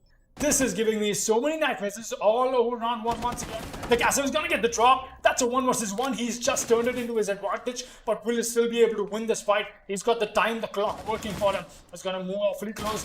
Does spot him. Now his position is being given away. The pings are coming out from the side of Nomad as well. Goes for the white peak, and that's the kill you want. Team Sky will keep continuing their dominance in this match, and that has been the play for Team Sky, at least in 4 rounds in succession. SYG just not able to find a little corner that they can exploit, that they can win. Just not the case for them so far. 4-0, we're going to round 5. That was some serious deja vu right there in the end of the round. A Castle in a 1 versus 2 against an IQ and a Nomad, and he manages to drop the diffuser before getting the final kill. That's twice on third floor bar that we've seen that happen today, and now it's a 4-0 for the side of Team Sky. They have been absolutely dominating, and just like we've seen so far, they may lose bodies early in the round, but then they get those influential kills and they hold on to their man count, especially that man Udead. You can see him at the Castle 6-pick right there. He has been absolutely fantastic today. We've seen him pop off nearly every single round, getting some beautiful kills no matter what operator he's playing, and he's just done his best for his team. He's got 5, mind you, and of course he's sharing the total number of kills with the Born, 5 each to them. The scene with 4 in between as the rest of the team brings in support. It's just been the Team Sky show so far. SYG have not shown up whatsoever on today's map, as yeah, they just have not shown up. They just have not brought in their A game. They haven't done what they normally do, what they normally would be looking to do, excuse me, and that is to win rounds on the attack on Cafe. Now, going into defense, they could definitely get some more rounds on board for themselves, but they first need to make this a 4-2. If they're unable to make it a 4-2 right now against Team Sky, they will be facing a very, very impossible game right there. I say very impossible, but they do still have a slight chance of making it through. 6-0, you know, it's not quite over, but they have to play the most perfect game of Rainbow Six Siege that they will have ever played in that situation. And you don't want to put yourself in a situation where you have to play a perfect game, because having a perfect game in Rainbow Six Siege is pretty much one of the most impossible things in this, in competitive. And that is exactly why right now SYG desperately need something. They need a round, they need 2 rounds, they need some kills, they need the rounds to go in their favor. These next 2 rounds are very vital for them. If they are unable to take these next 2 rounds, oh, Marm with the C4 is going to find somebody. No, he's not. But he knows that Eastside Rappel was in from the Jackal as Desi Macy. He had the quick reactions that he needed, but Abu's going to find one onto Lightning. Again, SYG have lost their first attacker to the Vigil, who hasn't even taken any damage. Abu with the first kill. He's going to get refragged onto. At least he's down, and there you go. Jaeger bot sent from the new hatch, as now the other side, that is Marm holding down the cocktail balcony. He's got to be careful as the red has droppers in. Thermite's breaching Piano in the meanwhile, trying to get into Piano, and the balcony, the west side balcony, is being watched as well. Marm, the shots fired, give away the position of an attacker as the Jones are trying to find where he is. Mind you, I don't think they have as the shots are fired, but the IQ's LMG barely doesn't kill him. How is the Mute still alive? As the drop from Scarlet is in as well, but Marm is going to just book it towards the white corridor and down the white stairs. The man is still alive, and he's made the full rotate back to site. What a play from him to stay alive, but he's got to be careful of the vertical angles coming in. The scene with the C4 is going to find one more. That's virtually off the board. It's a 4 versus 3. SYG once again losing a very important operator as the IQ and the Zofia are off the board. One more kill is confirmed to equalize the man count. Mind you, Marm goes down. Finally, the Mute, the pesky Mute, is off the board, but there's somebody playing by Laundry. That is the Legion, mind you. Desi Mace, he's not going to pop the Mira. He could use that to his advantage, and that's what he's trying to do. He's seen the other Mira. Shots could be fired, but no, there's a Legion in Laundry. He's unaware as the Legion's going to swing wide, and that's Born with a double on the Jaeger bot send. It's a 1v3, all down to Ginger Garlic Paste. One of the more lethal operators, one of the more lethal players for SYG, but he's being shot at from below by the Castle. That's Udead, the UMP, who hasn't quite found him. Ginger Garlic Paste, very low on HP in a 1v3, and the vertical peak is gonna not work in his favor as the super shorty comes out. Udead, realizing he's probably lit him up quite a bit, has some fun with it, and the hip fire disrespect to finish off round 5. Second floor reading goes to them once again, as the Team Sky are taking round after round after round, and it is 5-0 on round 6. 5-0. Not something I was expecting walking to this matchup here, but yeah, most definitely it's been Team Sky all over. Honestly, let's just face facts here. But here's my 2 cents on the fact of how SYG Esports is having to play this. They're not getting the fundamental things done right. They're doing the fundamental things. Yep, they are. I'm not saying they're not, but it's not being done right. It's being done halfway. You happen to commit yourselves to a common goal. That is not something that I'm able to find something on the side of SYG Esports. It's a little bit of a it's a little bit of a to and fro. Maybe they do not exactly have a dedicated IGL, or there's too many ideas from everybody. They don't have a specific objective that they want to approach towards. Is it the breach? Is it the punch? Is it the push? Is it the plant? Not enough communication is what I'm assuming must be happening on their side, because it looks like a very haphazard attack round, at least for 5 rounds in succession now for the side of SYG Esports. They're doing things right, they're doing everything right. They're investing a whole lot of time and getting the map control done, but what do you do when you have it? Just not able to figure that out, not able to crack that code yet. But Team Sky has been all over them. They've been amazing. In fact, what have they been exhibiting? They've prepped this. I think they've put in a little bit too much time on what they're doing, because the way it looks like this, it definitely shows, the kind of work, the amount of hard work you put in for this. And yeah, that's just a tip to everybody out there. Not just this match that I'm trying to point out in particular.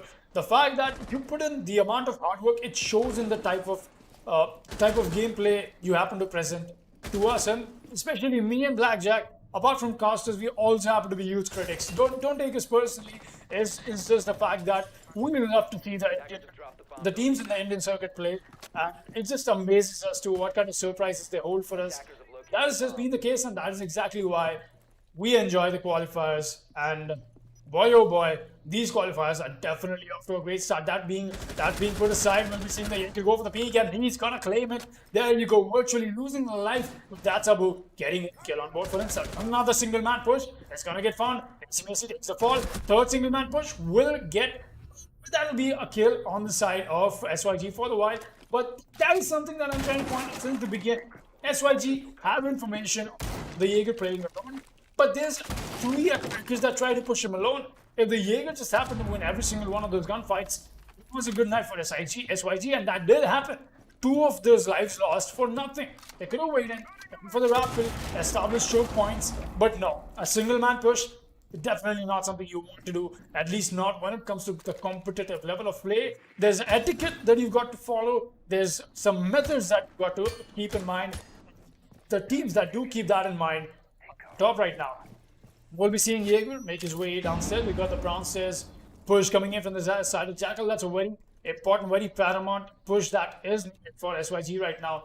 We've already seen the Thermite make his way towards the side of reception, onto the side of road check. In fact, what is this? There's a possible flank from the castle coming in. Oh boy, this could be influential. Born, the man might as well find him, but no, it's gonna get found. Oh no, he wins that fight. How is that possible? The UMP is gonna find life. That's just Sophia taken off the board, but that also gives away the position of the castle playing there. They've got to worry about him. With the breach happening on White Stairs, there's not much that they can do, because there's the castle they've got to worry about. And in fact, it's not only the castle, there's somebody else who's moved up, and that's You Dead and Born. Both of them will be up top.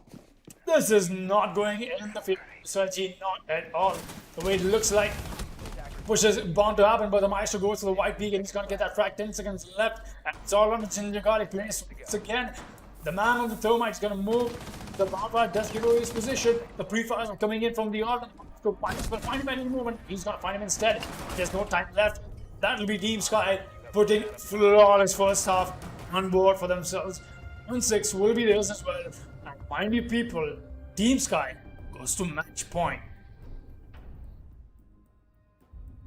I feel like we've had quite a lot of moments where we've had to say what is even happening. We've seen, You Dead on the castle on the 3rd floor, solo push, just like I said, Foxy. They have the information on any roamer playing above, any roamer, regardless of who it is, what operator it is. We have a Jaeger, we have a Castle, we have a Mute. They are there, they're roaming, they're doing their thing, and then they're just allowed to get away with it. They're either allowed to get away with their life, which wastes time for the attackers, or they're allowed to get away with a couple of kills, sometimes even shutting down the entire roam clear push from the side of SYG. And that is exactly why we're seeing Rainbow Six... that's why we're seeing SYG not have a good day at all. Team Sky 6-0 going in to round 6. Their match point, and SYG is currently fighting what might as well be an impossible battle. They could still get a few rounds in. They could slowly claw their way back. But going from 6-0 to 6-6 in the qualifiers alone would be a lot of effort, and Versus is going to take a little bit of damage from the super shard of the castle right there, Jaeger. Oh wait, no, that's not the castle. That is the smoke. Excuse me, Daisy Macy does a bit of damage to his own SAS brethren. But my point still stands, going from 6-0 to 6-6 in the qualifiers, it would be a huge ask for the side of SYG. If they're able to do it, then very, very well played to them. But they have to first get this round on board, then the next round, then the next one. They have to go on a round-by-round basis, give themselves the time to cool off, get their heads together, and sort of regroup, if you will. Meanwhile, Team Sky, they're going to be enjoying their time. They're going to be taking it chill, nice and easy, getting everything they need to do. They've been doing it pretty well, and they've been playing mostly off of gunfights against the mistakes that SYG have made. But now that SYG are on the defense, things are liable to change, and this round and any potential round after this will be very interesting to see how Team Sky approaches this attack right now. The site itself is, of course, I believe, down on the second floor reading and not actually third floor, even though there's a couple of castle barricades to sort of channelize and funnel the attackers into important choke points, like the one that Vigil's watching by the new hatch. As Lightning, he's got to be careful, though. That angle is peekable, but there's a thermite pushing that exact area. That's Marm, who might find himself at the other end of a defender barrel, with the Montaignes slowly coming in, and Lightning's going to find Marm. There we go, just as I predicted. And the Montaigne's going to see what the Jaeger's playing. He's going to block him in there as the C4 comes out. Not sure where that came out of, but Abu is going to be trying to find some kills. Uded in the meanwhile has found Ginger Gully Pace. That is the Jaeger of the board. That's very unfortunate as more gunfights are being taken. Uded's trying to fight the castle. He's lit him up considerably, but Daisy Macy is going to get taken off in the meanwhile. Born's going to take that kill as Jaeger Botsen is so low on HP. Uded slowly pushing up with the Montaigne. He's got to be careful as there's a Mute here to support the castle. He's going to try and hipfire away. He's not going to be able to do that as the castle got to play very careful right now. There's somebody behind him as the melee comes in, and Uded will not be taken out as there's another operator peeking to take down the Mute, and there's Abu to take down Lightning. And what even happened right there? Team Sky with the push. They were just allowed to come crashing down onto the SYG defense, and that is very unfortunate for them. The plays were not there. The coordination seemed haphazard, and that is why SYG Esports are going to be taking the round and the match at a 7-0 flawless victory, ladies and gentlemen. Two very dominating games coming out on the first half of the day, as it was a 7-1 for Team Extremis against Baby Xenophons, and now it's a 7-0 for SYG Esports against Team Sky. And that is going to finish off the second game of the night, as Team Sky have definitely proven that they are more than up to the task of the qualifiers, at least for this game. We're going to take a short break, and we'll be right back with the other two games of the night, the first of which is, of course, Error Esports versus Team L2K. We'll be right back with that. Stay tuned.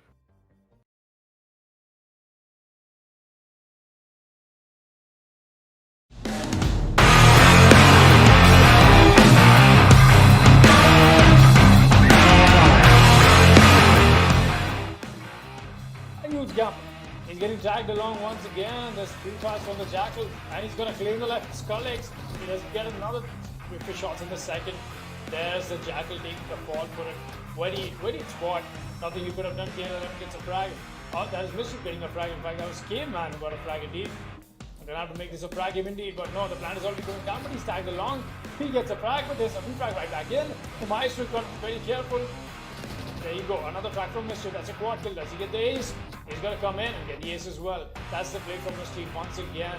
Gale 11 does not stop, not while Mischief is on the board. All alone in a 1v3 that he has to make. He's going to find one. That's the castle on the board. 2 more defenders to go. The Cruz and Reebok are what remain from the side. The defense is going to go for the peak on the Jim.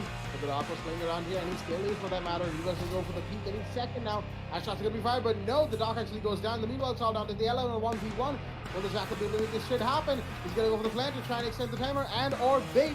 With Cruiser, the last man standing, he's going to be closing in, but no, the bait from the Jackal is in, and that's a 1v3 for Asterix. A beautiful play from the man to clutch the round out for his team. He spotted no, but the fuck is going to do that? That Kingsler, that's what Xenophons opened the bathroom hatch, and there's Hyperdish on the flank from the yellow stairs. I just mentioned how the Valkyrie could be big, and Kingslayer is going to face the wrath of being held down in a standoff that they're not aware they're in, but no, the Orcs is going to win that. Hyperdish gets another one. That's looks on the board. It's a 2 versus 5 right now. Shot's got to be careful. He can't use the Rima dash. Too much. As it there, the Valkyrie's going to get another one. Okay, Lynch, unfortunately, missed a few too many shots right there. Other than that, I think he had his... never mind. There goes another one. That's Hyperdishi with the quad in the round, I believe that is. Yana's going... Yana's hologram going for the way to play.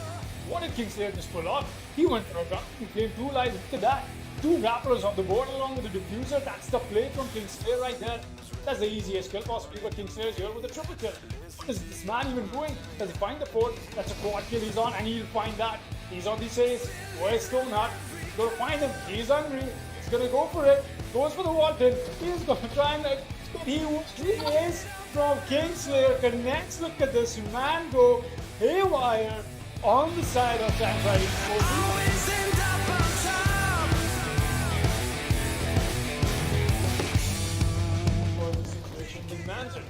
Nexus meanwhile another frag, the aggressive effort. Oh, what a shot from Nexus. He's going to drop the head of 3 kills from the same angle that flicked onto Dark Lord. There.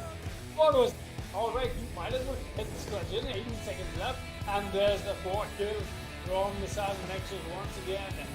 The Echo does not even have to gets everybody's head popped off from the single angle.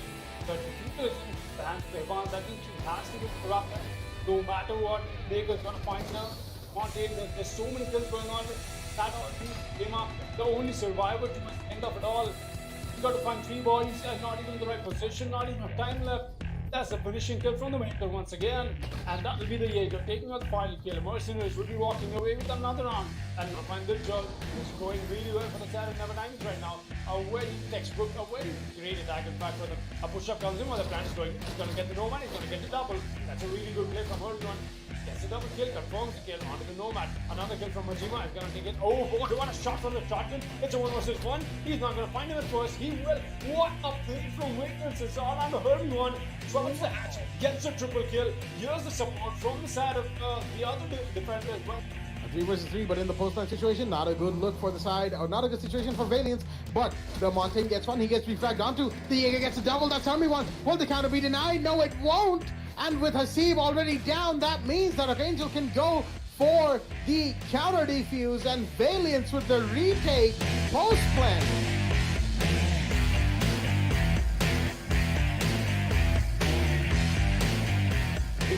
Able to make it out of here or not. Gonna spot Sparko, get that frag as well. Good shot onto him. Can he find 3 more? The question. Jaeger being above. That's it. Oh, the head just gets spotted out. He might as well get a tap on him. Oh, he tries to go for the tap, but it's not connected. Nice observation from Nasty over here. He gets that anyway. Look at that shot from him for the Jaeger. He gets a triple. What is going on? It's all down to beat all of a sudden. In a 1 versus 1 that he's got to clutch out. He's going to go for the plan. He knows that, but he's going to hear the drop. Pistol in hand. He's going to get the C1. Oh, no way! Clutch. What a clutch from Nostalgia. The frag might comes alive. The board is a 3 versus 3 equalized man count. Sexy K's in. Bananas found one that's no off the board. There goes Sniper 1 Candy. And suddenly, it's all down to Levi the Vigil to find the planter. And he will! Will he be able to get away in time? Looks like he might just, and he goes prone in courtyard to secure himself. And Demon's forced the round. The play is in from the man, the Vigil. Levi with the denial at but yes, but able to find that frag. scored as well. Veneno gets another one. Veneno gets one more. Veneno is not stopping, but the plan has gone down. Sniper one Candy. He's going to have to fight it in 1 versus 3. While the counter the fuse goes down as well. Veneno has got his gun loaded. And does he convert this into a kill? Yes, he will. The quad kill from Veneno is what is going to secure the round for SYG Esports. And look at that. Like I said, it's a frag heavy map. It's the line of sight just does not get established. A kill comes down. I'm not sure where that was from. That was from sight. No. So the drone hole is back. Veneno gets a frag. Now, Sniper 1 Candy is going to bring out the canisters, and that is going to attack at least quite a bit. But the pusher from Veneno is once again here. That's something good for the man. Does he find a quad kill? He's going to find it. Does he find it? Yes or not? It's a big question. Well, Scott is just playing. Veneno is waiting. He's hungry, but he's going to be found by the Hibana. Actually, Veneno finds that somehow. What? The Hibana took the fall, and it was Veneno winning that. Alright, the ace from Veneno comes in.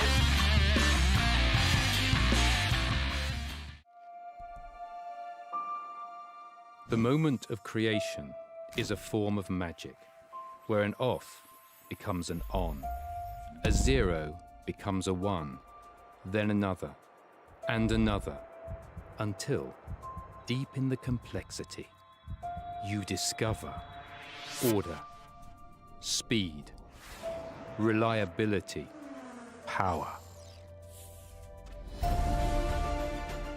experience. The WD Black NVMe SSD.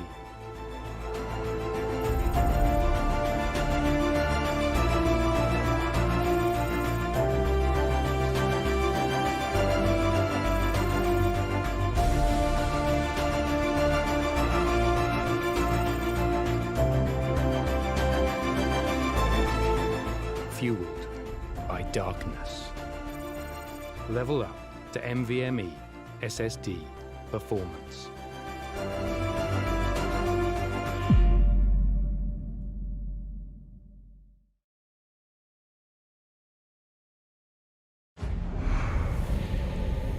Numerous forces aimed at the Earth.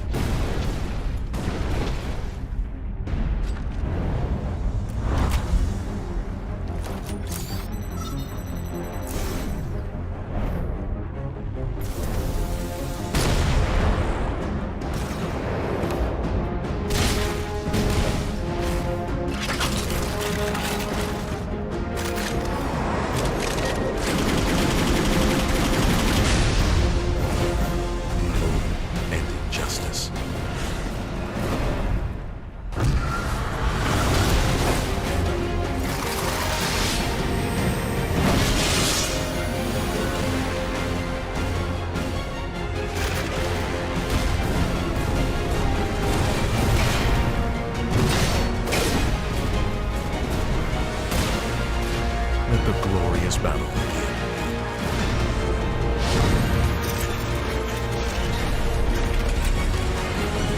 Geared up for victory. LG Ultragear Gaming Monitor.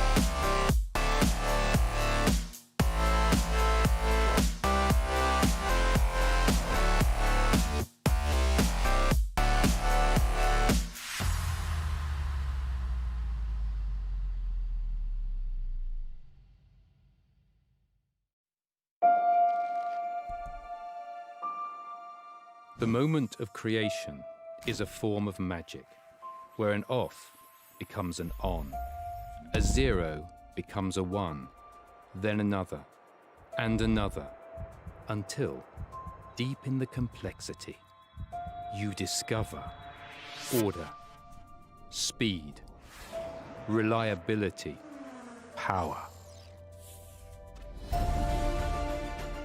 experience.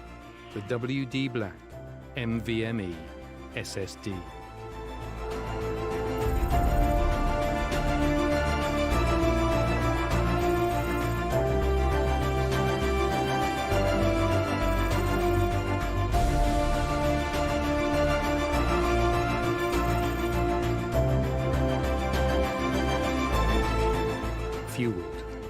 darkness.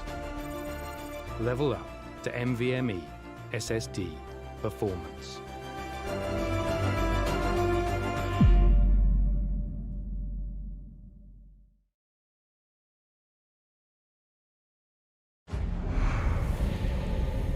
Numerous forces aimed at the Earth.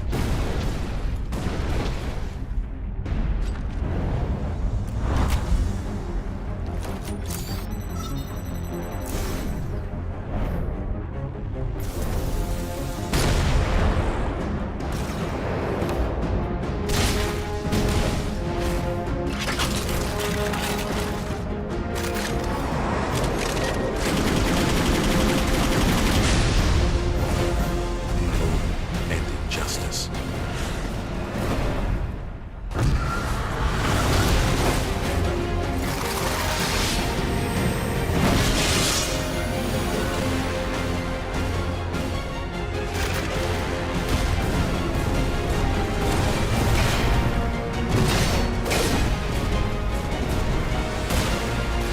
Let the glorious battle begin.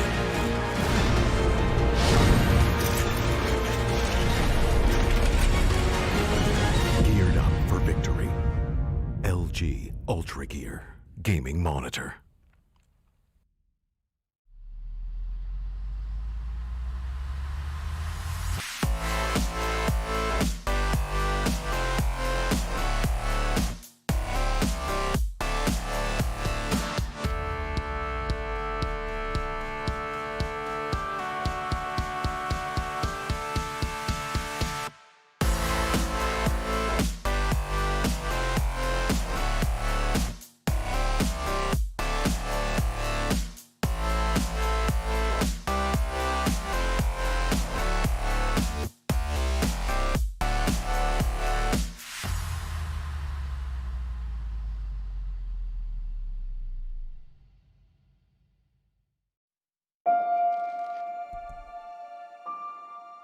The moment of creation is a form of magic, where an off becomes an on, a zero becomes a one, then another, and another, until, deep in the complexity, you discover order, speed, reliability, power. Experience the WD Black NVMe SSD.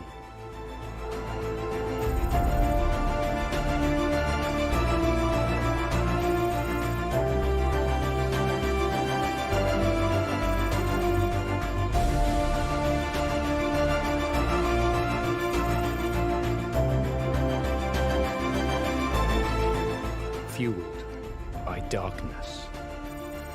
Level up to NVMe SSD performance.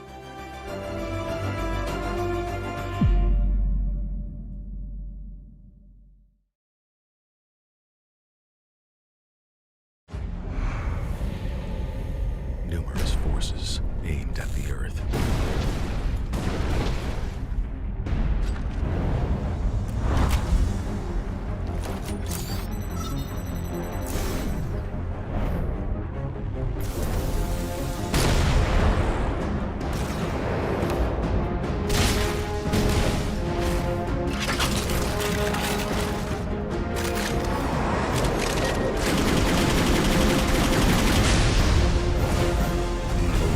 And injustice.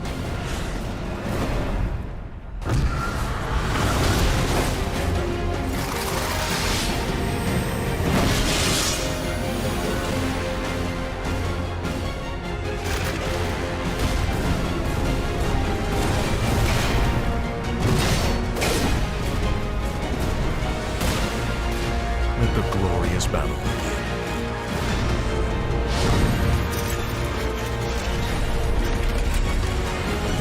Geared up for victory.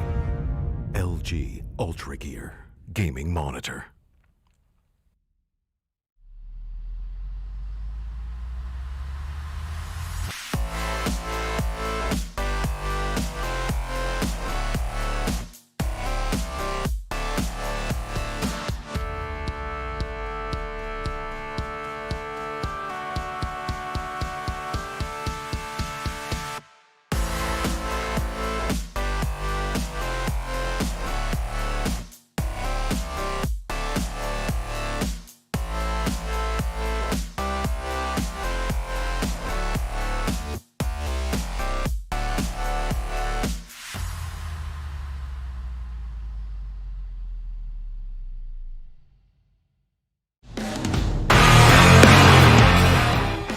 very ballsy revive, but Rovnex is here with cover for King Arthur.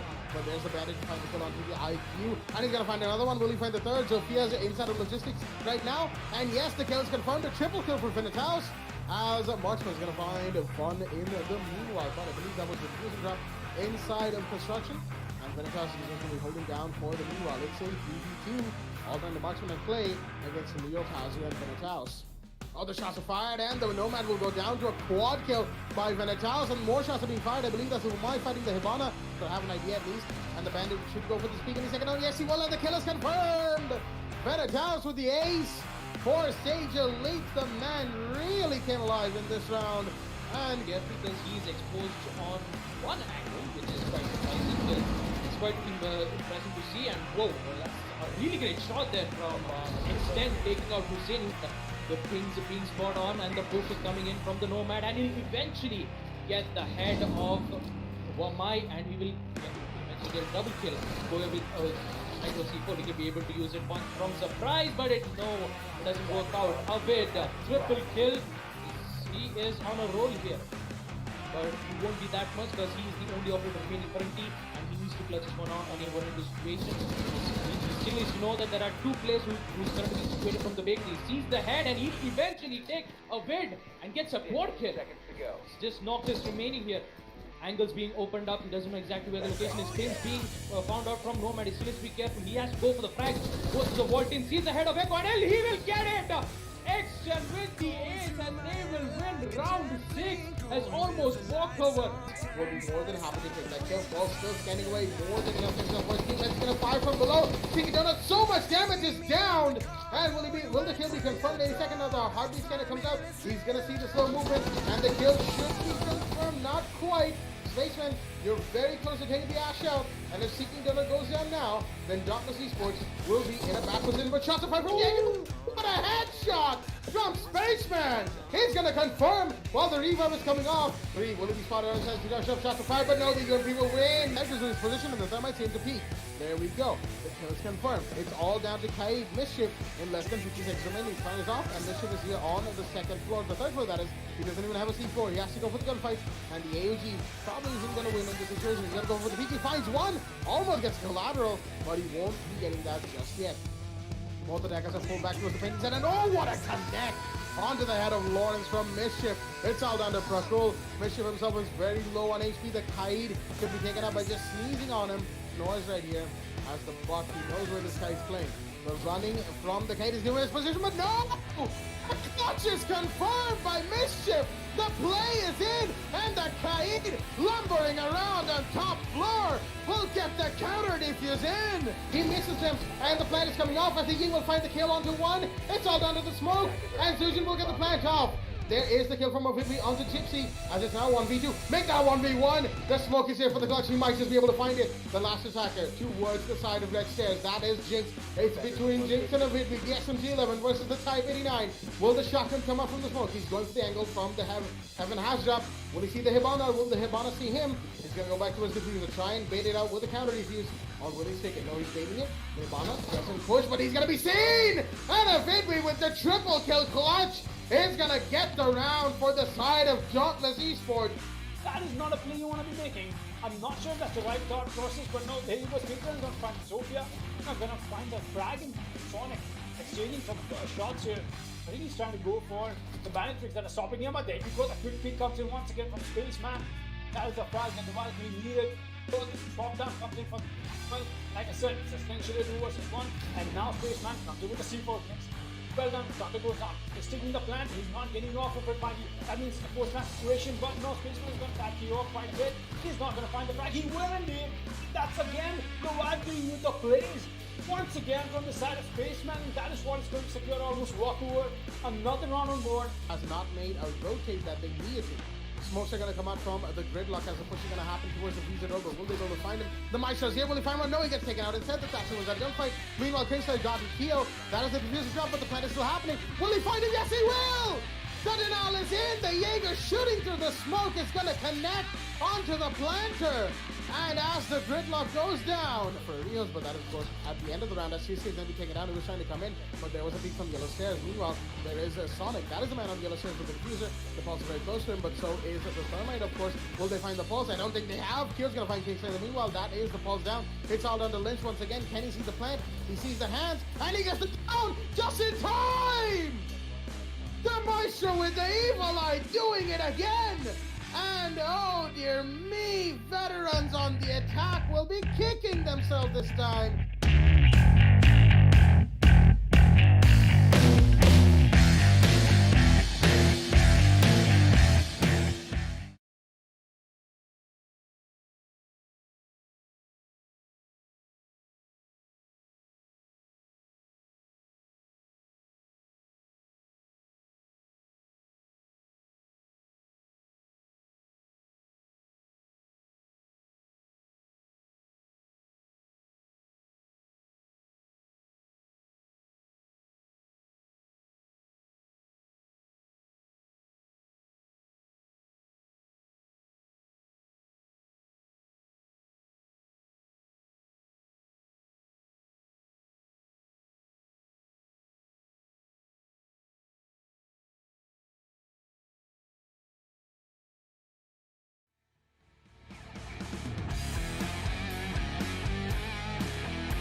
Alrighty then, ladies and gentlemen, welcome back to the WBlack Esports Club League for Rainbow Six Siege Season 5 Qualifiers, powered by LG Ultragear in association with AC Fibernet, Zotac Gaming and Games the Shop. I am your host, Blackjack. Joining me is my co-Sam and Fox as we are here for the third game of the night. It took a little bit of time to get started, but we are here, lobby errors aside. It is Consulate, but the game is Error Esports versus L2K. Error Esports are on the attack, and L2K have already banned the first top of the map, and that is the Blackbeard of the board on Consulate. No surprises there. Blackbeard is a pretty strong operator when it comes to Consulate, especially on that second floor console office double window. The second attacker to be banned is going to be the Capitao, so the Nomad is going to be in play on this map. Very interesting decision. Of course, Cap is one of those operators that is very, very versatile, very useful with his area denial, especially when holding down the plant, but he's going to be off the board. Nomad's in instead, and the Valkyrie will be the first defender to be banned off the board today. Valkyrie, of course, again, super powerful with her intel, her C4, MPX, and roaming capabilities. Just the sheer amount of gunfights she can take and win off the amount of intel she can gather. And the last defender to be banned is going to be the Echo. Echo taking off the board, no surprises there. Fairly standard set of bans for the map of Consulate that we have. One map specific, that is Blackbeard.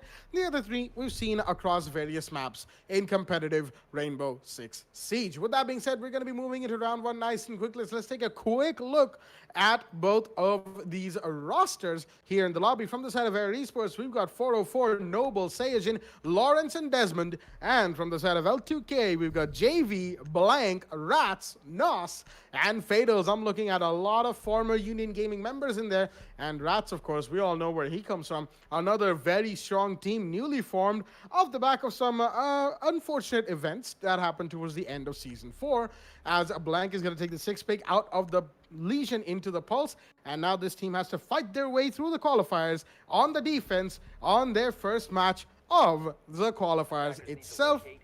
They're going to be heading to second floor console fresh off the bat. No surprises there. Console, pretty much best site of this map. Consulate itself, as we have a beautiful set of ops coming in once again. The double denial with the Jaeger and the Wamai. The Doc to hold the entire team together. Nos with the smoke.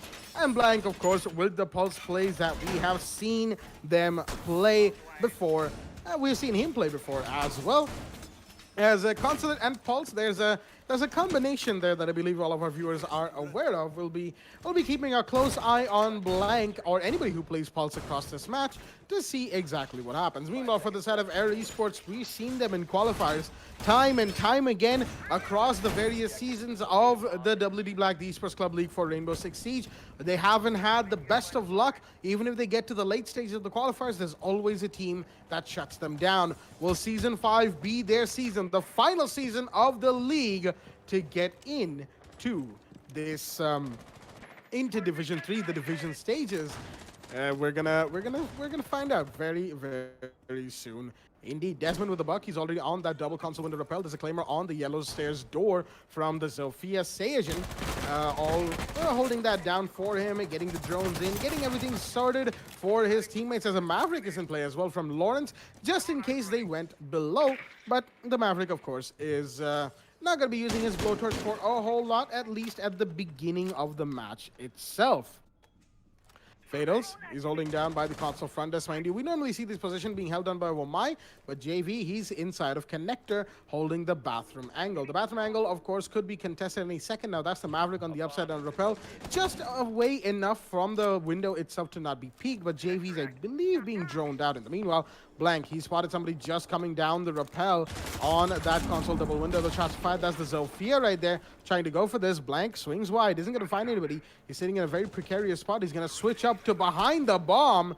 Blank, very, very daring right now. There's a drone that's going to spot him, and it has. The shots fired definitely spotted him out, but he's going to be safely able to rotate all the way to the bathroom as flashbacks are going off. JV's taking a bit of damage in the meanwhile from the buck repelling Connector, and he's still not dead, mind you. He's a little over a quarter HP on his health pool.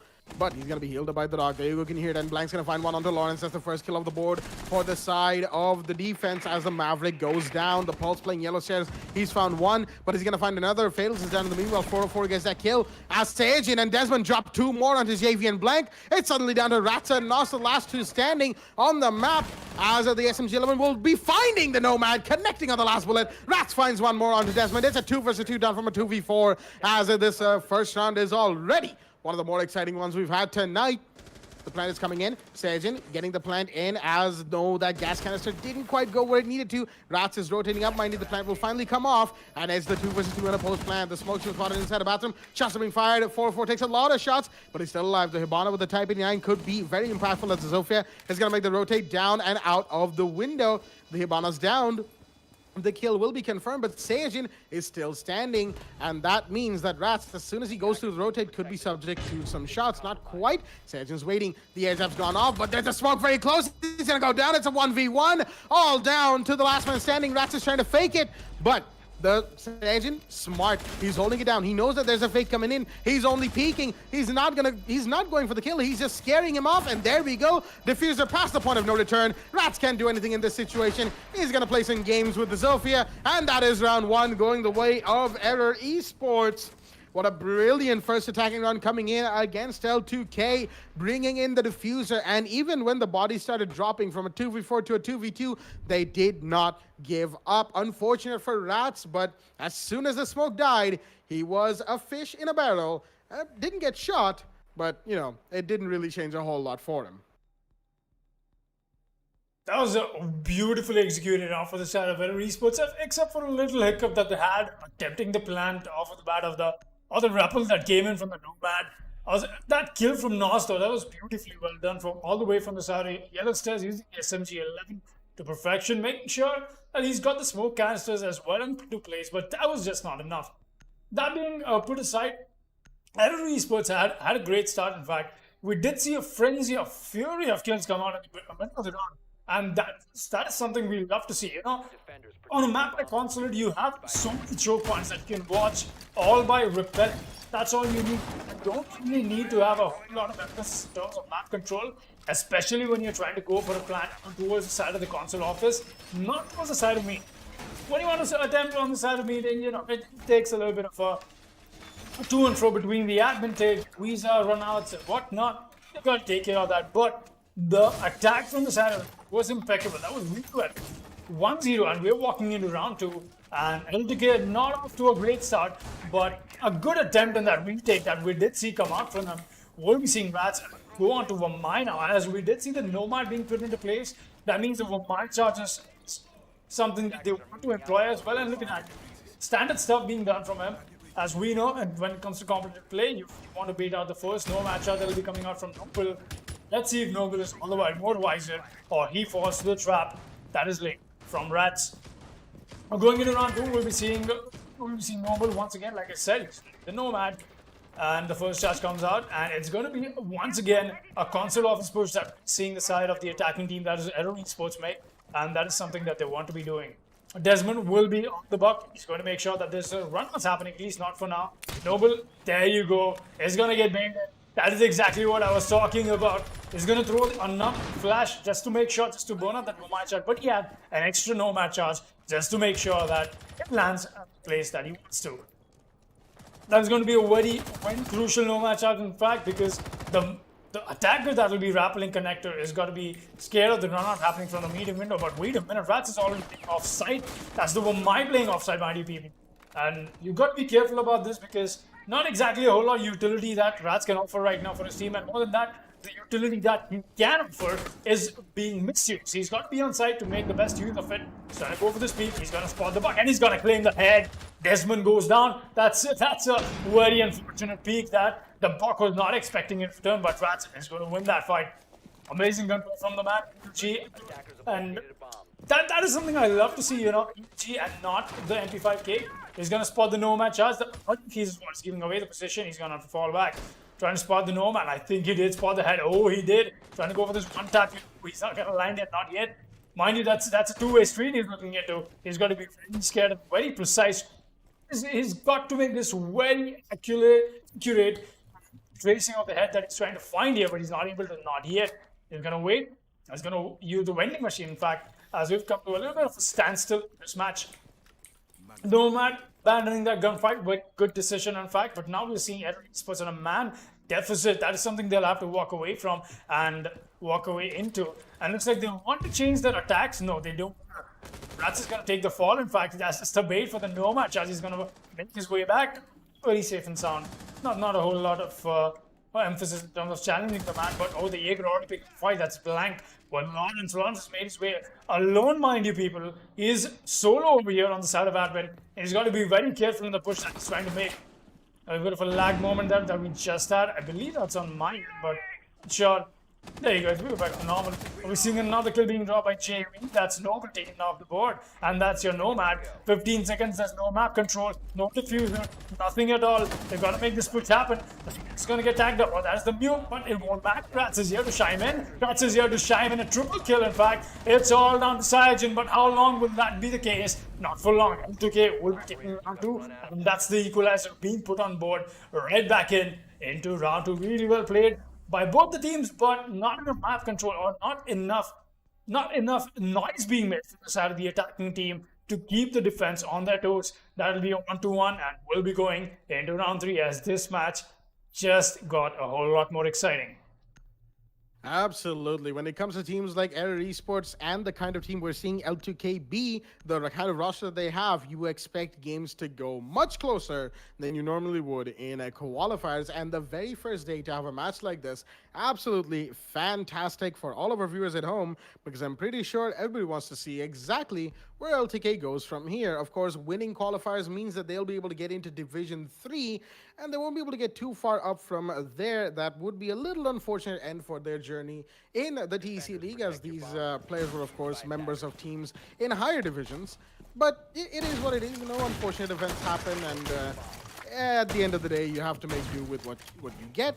And L2K, they're going to make do with what they get for sure, as we'll be keeping an eye on them, not just in this season, but in future Rainbow Six tournaments, leagues, and other prospects. As after all, these players, they've been in the community for so long.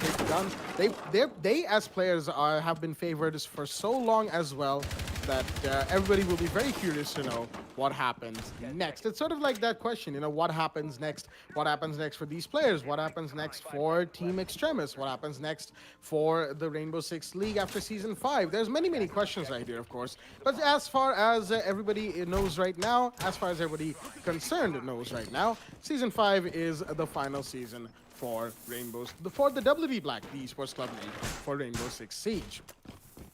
Basement Garage is a site of choice, as L2K are going to be setting up their defense, finishing up the rotates, but we've already got a thermite breach happening on the main wall. No emphasis there from L2K, as they know that they don't really need to, because, of course, even Kaid's Electroclaws and Bandit Batteries will be shot out eventually. And now, you could slow the attackers down with using those utilities for sure, but they'd rather invest in a Maestro Mozzie smoke combo inside the site. But Rats, unfortunately, has been down in the meanwhile. Not sure where the Vigil is currently, but oh, he's on the second floor trying to fight the hatch. No, he's been down through the connector wall. That's unfortunate for him. Sayajin, I don't even know that. I don't think he knows that he's down. He does now, but there's a Capcan blank on the third floor bathroom to give him a little bit of a challenge. He's seen one, but no, the pre-fires are in from the Zofia to get that kill. Sayajin is going to get 2 once he confirms with the Vigil. There you go. A double kill to start things off for Error Esports. A beautiful beginning from Sayajin right here, as the Zofia has just gotten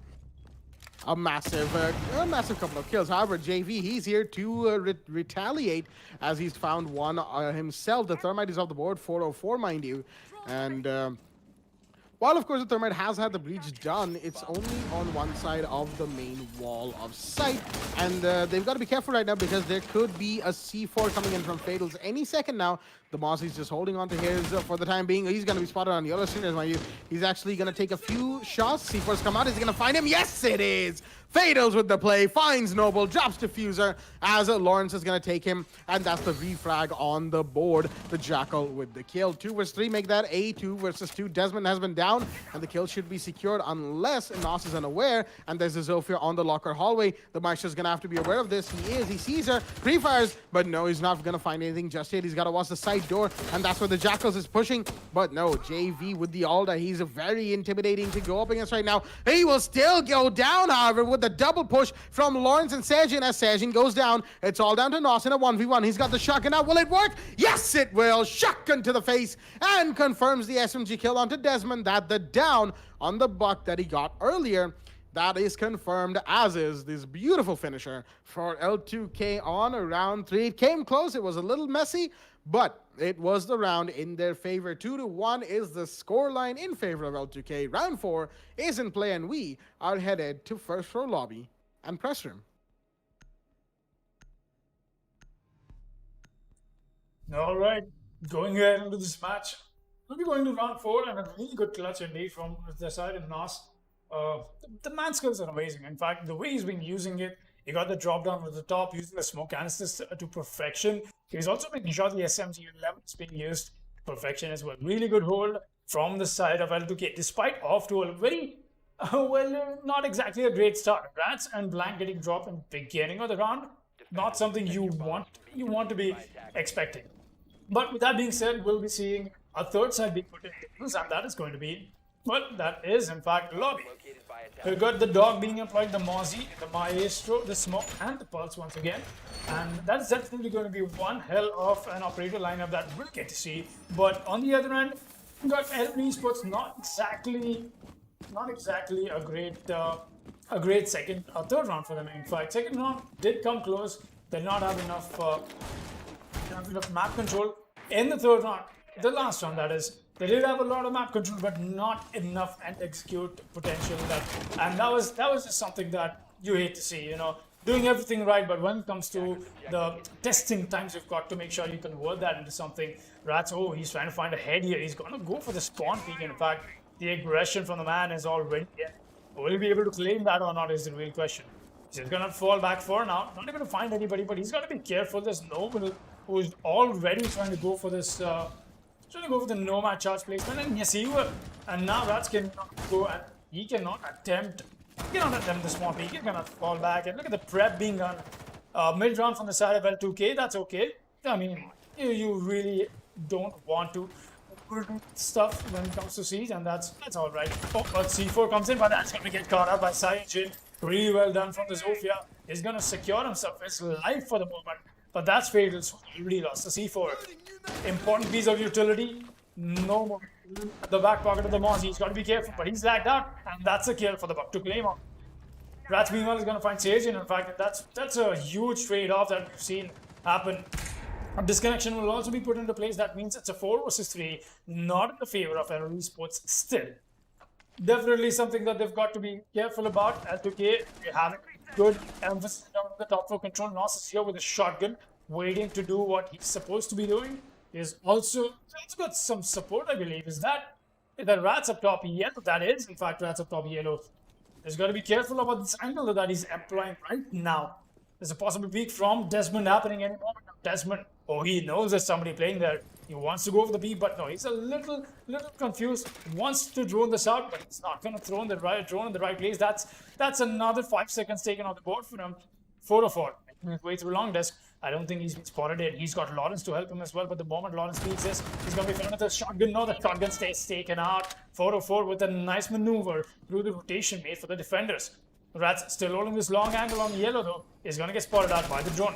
Good drone work from Desmond. Is going to award the team with some intel. Going to move back. Oh, he's finally going to try and find it. Yes, he will. That's a kill for him. Oh, there's the push-up from the Jackal, and he's going to claim the light back on in. Onto the dog. The refrag is right back into place. Lawrence, a good refrag. Desmond already awfully close to sight. Breaking the barbed wire is what is going to give away his position. There's the Alva that is waiting to meet him. And that will meet him indeed. It's all down to Lawrence. In fact, that's a full-time push. Not great coordination. I'm getting to see from the side of SYG Esports. But now Blank has made his way onto the side of the meta spiral stairs. Push up from Lawrence is happening on the side of Visa. I think Blank has heard it. We did see him move crosses onto his left.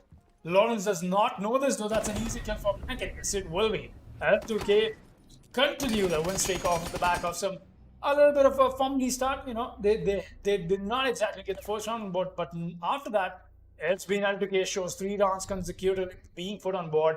Round 5 will be underway, and it's 3-1. We're still 2 rounds away. That is this round and the next one from the role swap. Let's see what this match brings us.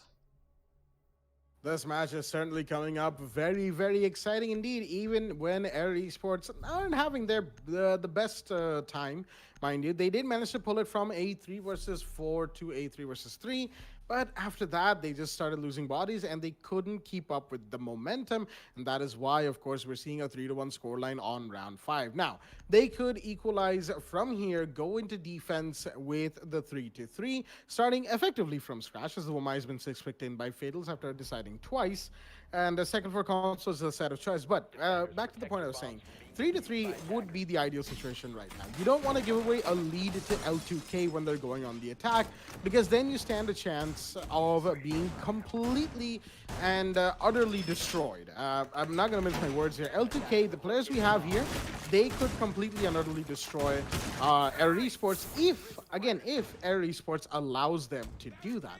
It's all down to how Error plays this, what kind of mistakes they make or don't make, and how L2K capitalizes on that, or what kind of mistakes L2K makes, and whether or not the side of Error are able to capitalize on those. They have to wait for any of their opponents, any team member, any player, to make a mistake. One uncoordinated push is all it takes. That's what we saw there. It was a 2 versus 2, and the Jackal and the Buck could have definitely had it, but there was it was a little uncoordinated. One went ahead of the other and got taken off the board, making it the 1 versus 2 that we saw. Oh dear me, Fatals, he wanted to go for a peek, got taken so much before.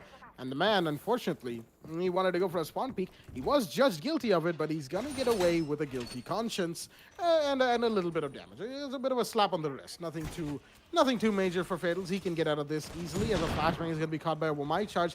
That, of course, is the magnet bait for the Nomad air jab. Noble, very well done, but the window break has been heard out. There's an operator right by that wall, mind you, that the Jaeger is playing with, and shots are being fired. But no kills are confirmed yet. 404's taken a bit of damage, mind you, but neither... well, actually, Rats has not in the meanwhile. Right now, the game looks to be in a bit of a standstill. Air Esports, they want to get their drones in. They want to make sure they have all the intel they need, but look at Mozzie. He's just chilling. Right there in the Harry Potter spot by the blue server corridor. He's just chilling down there. Just holding down an angle, you know, going on his intel as 404 is going to find Rats. That was a 2-tap, I think, on him. And the down is there as well, as 404 will be finally refragged onto.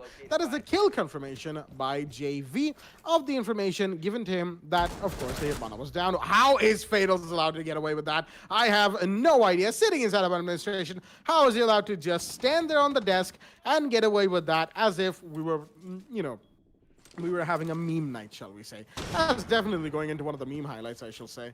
But that is unfortunate for the Jackal. Lawrence is down. It's a 4 versus 3 again for Air Esports on the attack. Not having a great time, but they could pull this around. They could get the utilities in. They could get the drone work in. Just a little bit better. Just that little bit better drone work. Just that little bit better coordination. And they would have the round. As a Mozzie's gone for a run out, and that's unfortunate as Blank's going to take that kill. Blank's going to get killed, excuse me, by Noble.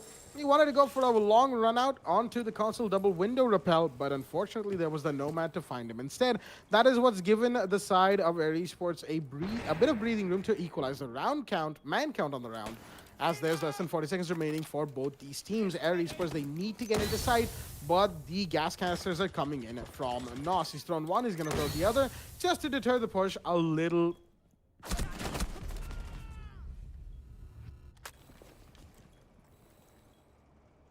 Alright, looks like we lost Blackjack, but here we've got Fatals and Nos left alive in a 2 versus 3. The plan is already going down, but Fatals is chilling. He's really not concerned about the plan going down. There's only going to be Nos who's left out to clutch it out. There we go. The Nomad is going to get the down. He's got to fight this against the Sophia as well. He's going to spot the down and he's going to take him out, but he gets down in return. Once Fatals, the man has got to come and save the day. He's making his way in, but he's going to meet the Buck very soon. That's Desmond. He's watching this angle. He knows exactly where that noise coming in from. He's gonna lose the fight to my wins somehow. It's a 1 versus 1 once again, a deja vu for the side of L2K in the situation, the same side, the same ops, but not exactly a great place to be in. Wants to go for the counter defuse sides, he knows exactly that. He's gonna bait it out. No, he's gonna lose that fight. Not exactly a deja vu. Not for L2K. Gets the revive, get the retake in, and more than that, it's important to get the counter defuse in time as well. Amazingly well done in the retake from the side of N2K, and live to kill will live to play another round. Really well played from the side of the defense this time around, and not exactly a deja vu, proving me right exactly what was a possible second round on board for the side of Esports. Not exactly a great score that I'm looking at right now. 1-4, and round 6 will be underway. We'll be going to the side swap right after this round, and Esports really need to put their rounds on board.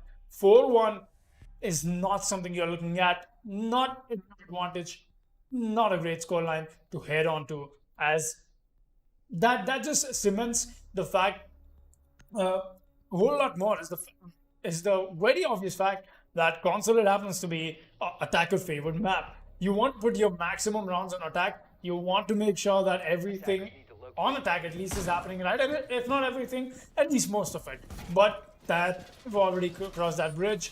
There's no way you're walking away with an equalized scoreline into halftime, and that is something I was expecting to see when we walked into this match, with round 2 coming in with the equalizer. But it's been L2K all over, and really well done. And that duo, Fatals and Nos, clutching it out for themselves. But going ahead, let's see how round 6 turns out to be for the side of L2K. Definitely cement their advantage, their lead into something a lot more. 5-1 is what they are looking for, but Esports, they really need to put this round on board. 4-2 is something we would be expecting from them. Looks like Rats is having a little bit of a disconnection here. He's going to leave the lobby, I believe. Yeah, bye-bye, Rats. There's going to be one less member for the side of L2K to play with. That's going to be an advantage that Esports can definitely climb up onto, and also use it for getting this round on board. Well, all the Esports fans in the chat must be chanting their name right now, because this is something that they need so direly, so badly, that they're channelizing their energy through the chat and into the game. They want this. After 5 seasons of back-to-back trials in the qualifiers, Esports has not been able to make it. Will they be able to make it today or not? Is a real test, is a real question. They need all the support that they can get. And I mean, what's there to lose? We'll be seeing some drone work being done on the top floor. We've got the Jackal and the Zofia doing that. Looks like they want to make sure that the emphasis on the top floor control is maximum. Yeah, there you go. All the choke points being watched, Desmond on the buck as well. They want to take this a little slow, a little methodical, while everybody is almost on side except for the Bandit. So there's no roam clearance that they'll actually have to emphasize upon. So not a whole lot of emphasis in terms of that. Blank is getting spotted. That's a Jackal scan that is coming in from the side of Lawrence. Definitely something that he's got to be scared of. But now, Esports have quickly realized the fact that there's no roam play, and that means they're free to go downstairs. Push-up from SYG is happening. That's the Zofia breaking the barricade. But he's got to be careful about this. Lawrence wants to go for the breach and onto the server side. There's going to be a Bandit he's going to meet in the generator room. But no, first Nos is going to be noble and take that life as well. That's a very important kill. I'm not sure where that came in from. I believe that was close to yellow, but oh, he's going for another peek here. Might as well find Desmond, but no, Desmond is all the while more wiser. He's going to fall back, or is that a bait? That is not a bait here, not yet. Nos is trying to go for the white peak on the right side. Nobody here to find. Turns in left, gets the kill. That's the aggression that is paying off. Gets another. That's a triple for Nos. Boy, oh boy, the man has written havoc on the side of M2K. Actually, on to Esports. A 4 versus 2. Make that a 2 versus 3, in fact. Make that a 1 versus 3. As Blank has gotten the kill onto Lawrence, and JV is actually down. It's all on Blank and Fatals. They're watching angles that they need to, but Fatals, I think he's AFK once again. Blank taking a few shots, and that is going to be Sergeant. He's got to make sure he converts this into a kill. He's going to get it. It's a 1 versus 1 for the man, but Fatals, I don't think he's on this PC, and JV is down. This could be the kill that he needs. Oh boy, a little bit of a peek. The shield is what's protecting his feet. Boy, oh boy, this is This is really something I was not expecting walking into this round here. SYG goes on his drone. This is giving all the while more time for Fatals to get back up on his feet. He's going to spot Fatals. No, he's not yet. He's going to spot the Maestro, get that kill. Moving up the shield. He's going to find him, man. But now, he's not going to see him. What? He's not seeing him. No, not like this. Not like this. Sajin! Not like this. Not like this, Sajin. Not like this, Zofia. No! No! No way! No way! No way that happened! No way that happened! That, ladies and gentlemen, that right there is Tunnel Vision 101. Also, Fox, your mic on Discord.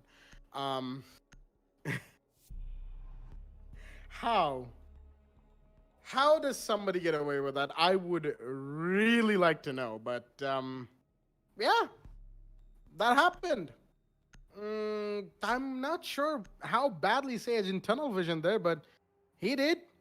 He did. Pretty badly. He did. As we are going to be going into round 7 roll swap. And ladies and gentlemen, that right there is going to give the side of L2K the 5-1 going into round 7. 1 round away from match point, and I have no words. I legitimately have no words for what we just saw. We've seen something similar to this before in the division stages itself. I believe it was, what was it, season 3, where there was a Maestro prone by those same pipes behind the shield who... Oh, Jack, I really want to cut you off here. I'm sorry, but... yeah, Alright, so I just want to let everybody out there know. I think you remember it as well. In season 4 qualifiers as well, Error Esports, we had, I think it was Lawrence in a 1 versus 4. No, but I'm not sure. It was a Mozzie on Clubhouse. It was the side was basement. Man was in a 1 versus 4. He clutched that 1 versus 4, and then before the counter defuse, died to the Claymore. That was Error Esports, yeah. Well done.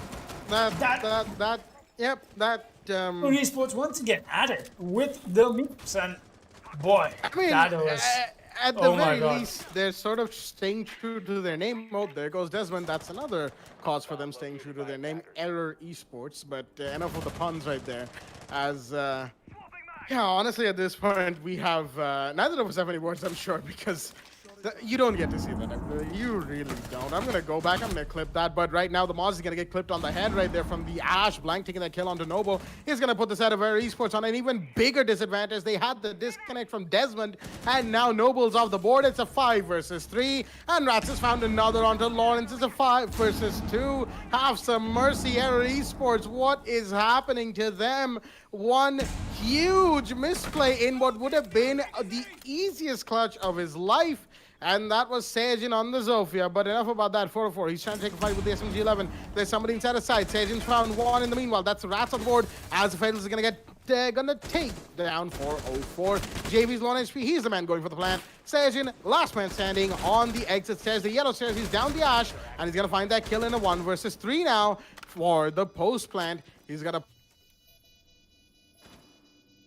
He's got to fight this against 3 angry attackers, mind you. This is the match. This is the round. If they happen to win, that is L2K. They'll be going to match point. But where is Sajin even? He's made his way back all the way downstairs. He's trying to find somebody from the open hatch. But now that is also given base position.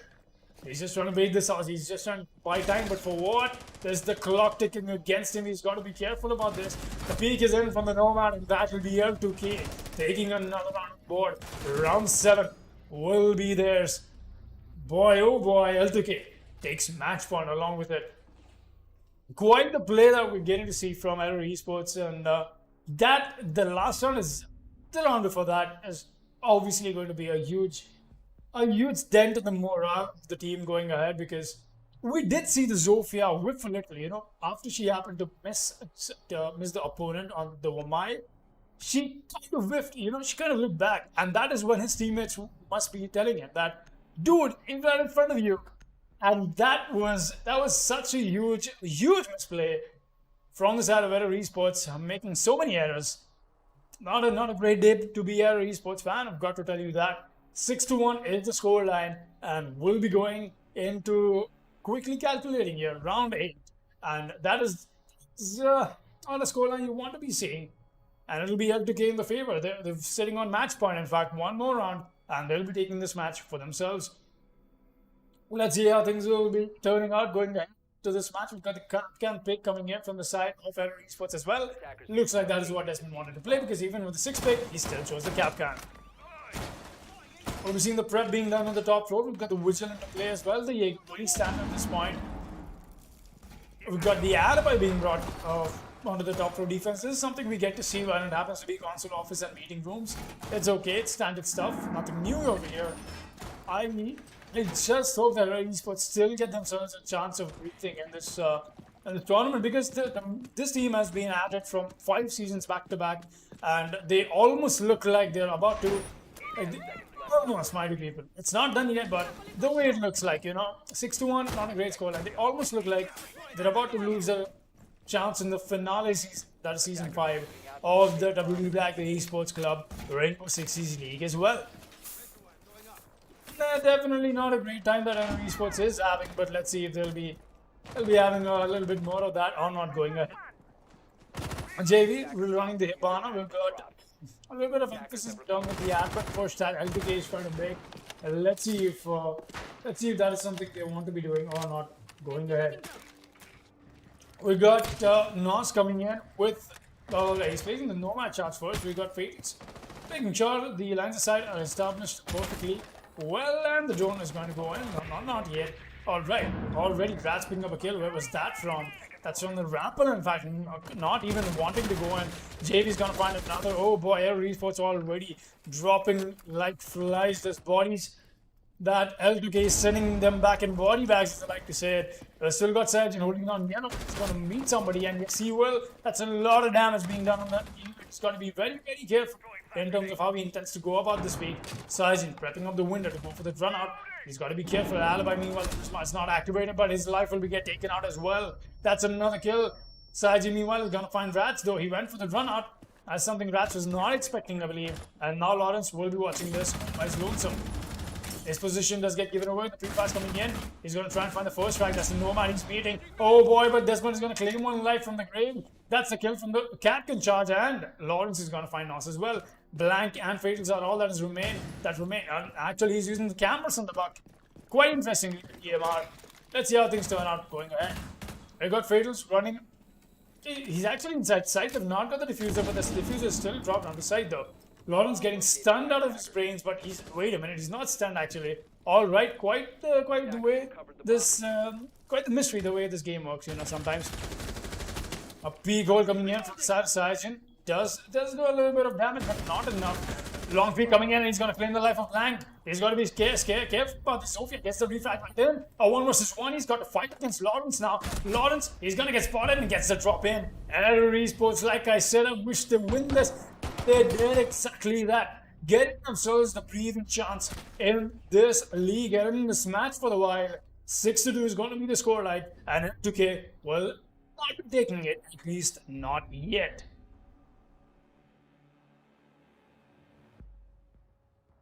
Well, 6-2 is the scoreline, and at this point, I probably need to go talk to the area manager because the power surges keep cutting me off mid-round. I really hope that doesn't happen this time.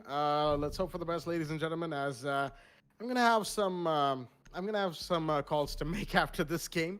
But jokes apart, it is a 6-2 situation. Area Esports in this last round, they just gave themselves a round to keep themselves alive with. 6-1 to 6-2. All right, not bad. They've got the Amaru coming in from Blank. That just caught me off guard real there. The 6th pick out of the buck into the Amaru from Blank is in. Round 9 is also in. And 6-2, it's a very, very uphill battle that they're fighting, but it's not impossible. They definitely could make this happen. Air Esports, they have been in the qualifiers for, I believe, all 5 seasons of Rainbow Six, of the WD Black Esports Club League for Rainbow Six Siege. And, one would love to see them in the qualifiers. I know out of the qualifiers, into the division stages, I know I would, as that's a little bit of a misplaced C4 from 404. He's going to pull that back as the bandit batteries are going to go down on the main wall of sight, at the very least, to slow down the hard breach from L2K and make them play a little bit of vertical.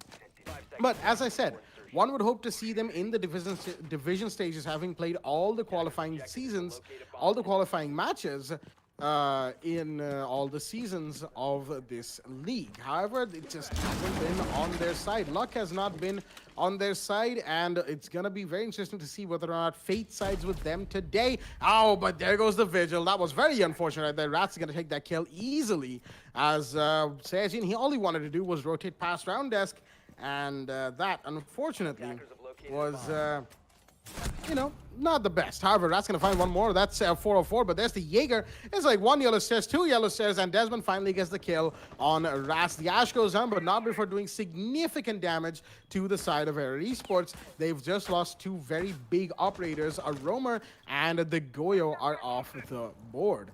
6-2 is still the scoreline. L2K can take it sort of chill, as that is what they'll pretty much be doing. They'll sort of, they'll be a little laid back, not too laid back, mind you. No need for overconfidence here. They are more than aware of that, as they'll just be establishing first floor control. Rats was the one to push ahead. He got a couple of very important kills. He got taken out, but the damage has been done. Fedus is going to take, oh, what? Oh, dear me. Threw his own grenade, and then Noble decided, okay, we're playing explosives. Let me blow you up. And he did exactly that, as of course the C4 comes in to take the charge off the board. Fadus goes down, but no, there's a refrag in from Nos, peeking the card. There's a Jaeger peeking him as well. Will he find him? The hip fires in and the downs in as well. He's gonna get the kill, but he's got to get that Gumine off his shin. Yes, he will. It's all down to Lawrence in a 1 versus 3 against JV, Nos, and Blank. Last man standing in a 1 versus 3 situation. He'll probably be playing post plant as JV's going for it as the hallway pushes in, but has he been spotted? Yes, he has. Shots are fired, but the kill's not confirmed, and there we go. The Legion playing around the bomb, dancing on lava, is gonna get taken off the board. Blank is the man to get that kill, and that is gonna shut down the side of the defense. That's gonna shut down Air Esports once again, as L2K are gonna pull off a very dominating performance on the map of Consulate. 7-2 to them. Well played, and a good attempt from the side of Air Esports, but it just wasn't their day. With that being said, Consulate has been done. That's the 3rd match off the board, and ladies and gentlemen, that leaves just 1 game right after this, and that is the match between Nova Esports and Team Nevermind. But before that happens, of course, before we go into the break, that is, let's have a little bit of a rundown of the day that we've had so far. Team Extremis versus Xenophons, excuse me. I get confused with that name every time, but Team Extremis on the map of Cafe took it 7-1. SYG Esports versus Team Sky on Cafe again took it 7-0. No competition at all. And now Air Esports versus Team L2K. L2K have taken it 7-2 on the map of Consulate. With that being said, we'll be taking a short break, and we'll be right back with the last game of the night. Stay tuned.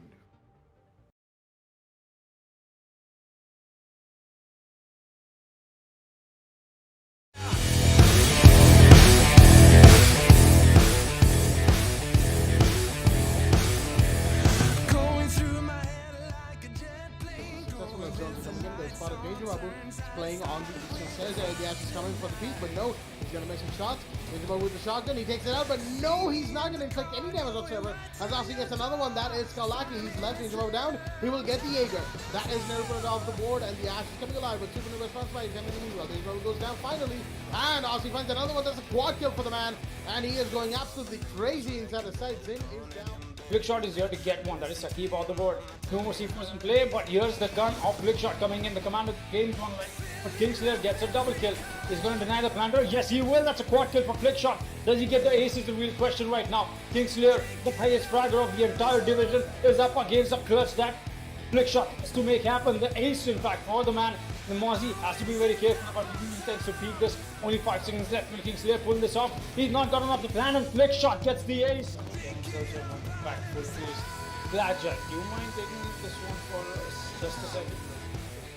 Absolutely. Also going to go for a big runner right. He's going to knife one. Will he fight two? Yes, he will. Will he fight three? Yes, he will. What a play from the Bandit to shut down Team Super on the kitchen house.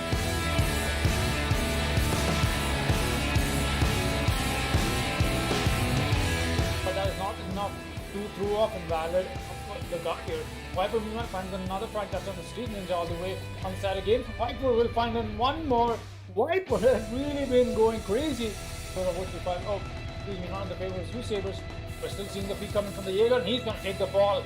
Viper with the triple kill. What play from the Zofia. She gets the fourth, that's a quad. Viper, are you kidding me? What is going on with this man? Doesn't know what Zofia is playing, and he's gonna win that. Just not being able to pick up a fight here. Oh, more than that, he's gonna be picking up a kill here. A straight up headshot comes in on the Roxanne.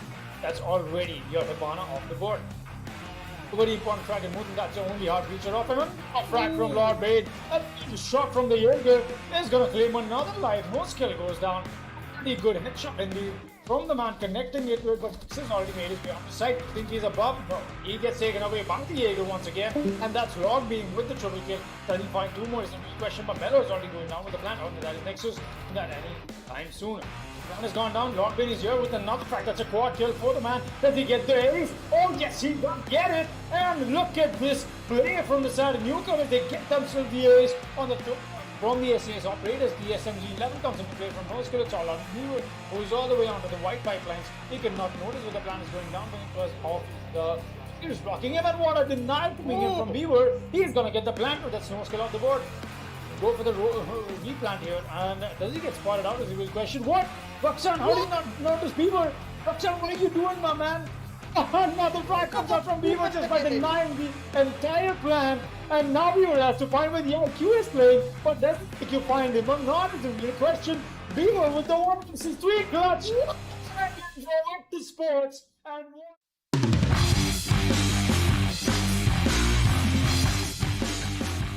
Sparkles a 3 versus 2, not the favor of Union Gaming. Meanwhile, the plan is going down. The Maestro comes up with a peak, but Mike will be the one to convert that into a frag. It's all on the beat. He tries to get the sledge, and he will do so. That's the planter of the board. But there are still two attackers that he's got to find, and both of them will be on full HP, and so will be one frag. One ping comes out. In fact, he's gonna find the Maverick sometime now. No, he's gonna notice the Nomad in that process. Some pre-fires are coming in, and finally he converts onto Mojo. Beat on the triple kill. He might as well get the squad kill, and more importantly, the clutch that his team so badly needs for the equalizer. He's gonna go for this white peak, or maybe he's just gonna go a little closer, and he might looks away at the wrong time, and Beat comes up with an amazing clutch. The third kill. Sparko will be playing here, but EX7 will be the first one to pick up a frag. I'm not sure where he got from, but Shelter is gonna go down. He's way to this hallway. I don't think he's gotten hurt out. Oh yes, he has. EX7 takes a few shots, but he's gonna answer back with the MPX winning the G36C. Stormite goes down to EX7 as well, and that's a triple kill for the man. The Valkyrie though. The flashbangs are coming in, and the proximity mines are there we go. EX7 with a quad kill this round though. Amazing play from the Valkyrie. And that's at least enough to put a dent on the Nevermind. But will they be able to convert this into a victory or not is a good question. And he gets playing awfully closely to the Necto window, but that is something that gets spotted out eventually. Swisha keeps to find his playing downstairs. As the Amaru, he just gets spotted out. The spray comes in, and he's gonna find him. Cobra meanwhile find closely though. It's all down to Swisha and Aniket with not enough time left, 18 seconds, and the clock is ticking. No smokes for the side. Aniket and Shelter is gonna find one, and that's it. The shutdown comes in from Sam as Never Diamonds, who smokes for the side. Aniket and Shelter is gonna find one, and that's it. The shutdown comes in. Fankel, however, he's got a good position on the subroof rappel, and Platoon Kid on the garage catwalk. He's got a good angle to hold as well. It's a good crossfire being established, but no, Leave is going to find Platoon Kid as well, and the Legion will go down to Fankel. He's now in a 1 versus 2. A Claimer from Lockdown will save the life of Levy, take the life of Levy, excuse me. As Kishimagoni, he's going to go for the counter defuse right here. He's trying to bait that out, obviously, but he will be caught out as well. As Fankel, the man with the clutch with the chip in from a 14.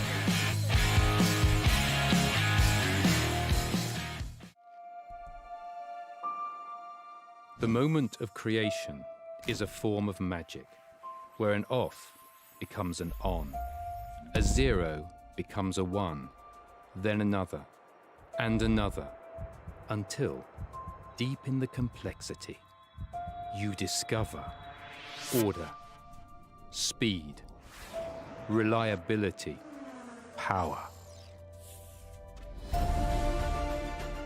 experience.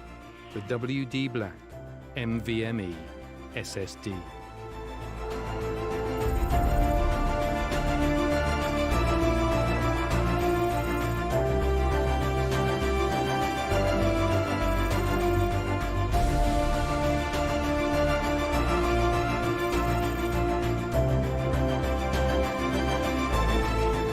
Fueled by darkness. Level up to NVMe SSD performance.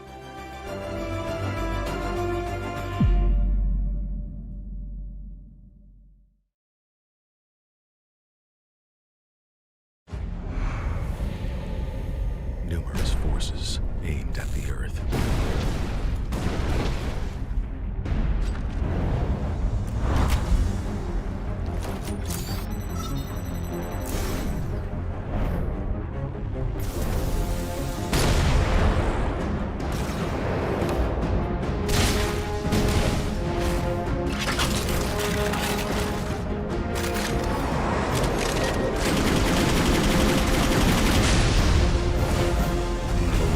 And injustice.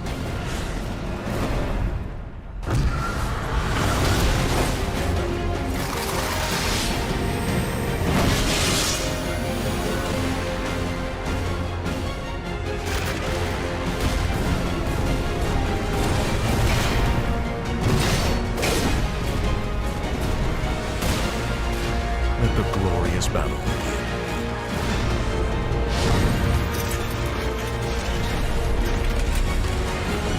Geared up for victory. LG Ultragear Gaming Monitor.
Alrighty then, ladies and gentlemen, welcome back to the WBAG Esports Club League for Rainbow Six Siege, powered by LG Ultragear in association with Fibernet, Zotac Gaming, and Games the Shop.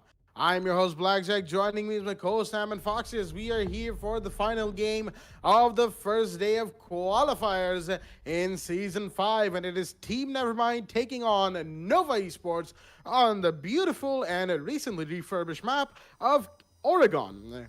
And of course, Oregon being the kind of map that it is, we know that it's currently defender-sided in the current meta of Rainbow Six Siege. So, it really doesn't surprise us the fact that the Thatcher is banned from the side of Nova Esports. A very standard ban across all maps.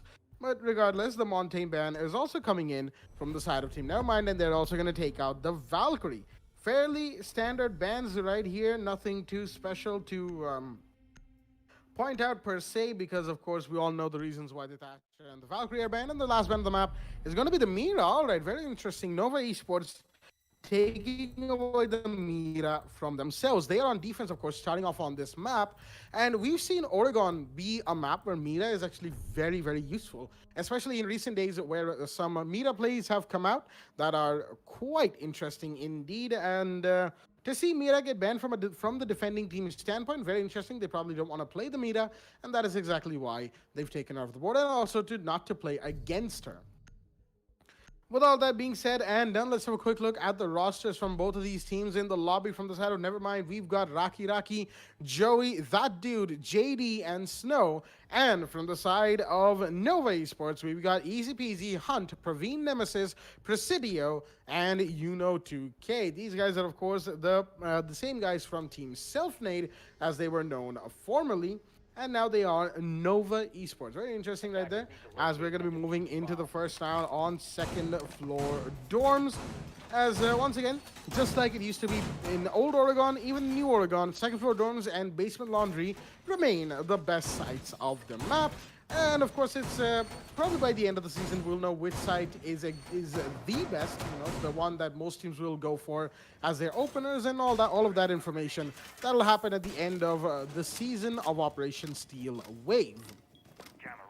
Right now, of course, they're going to be, Nova are going to be setting up the standard defenses right here, making the rotates, making all of the rotates, peak holes, and whatnot, lines of sight that we have known them to make. Team Selfnade have been in divisions before. Now that are Nova Esports, they unfortunately are no longer in divisions. They'll have to make their way back to Division 3 after not exactly the best season back in Season 4, but it is what it is. And right now, they've got to fight back up into the league stages for the final season of the SYG Esports Club League for Rainbow Six Siege.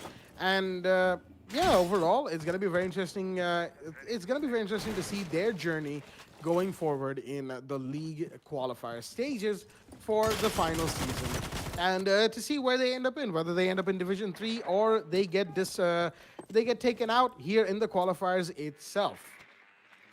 Right now, drones are coming in from the side of Team Nevermind. They want to make sure that they have all their intel in play.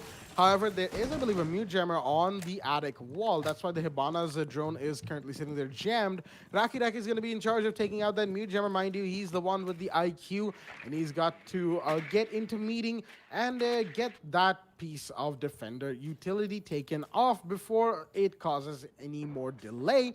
As an attacker, you want to make sure that you get your breaches, you get your intel and utility in as quickly and as efficiently as possible.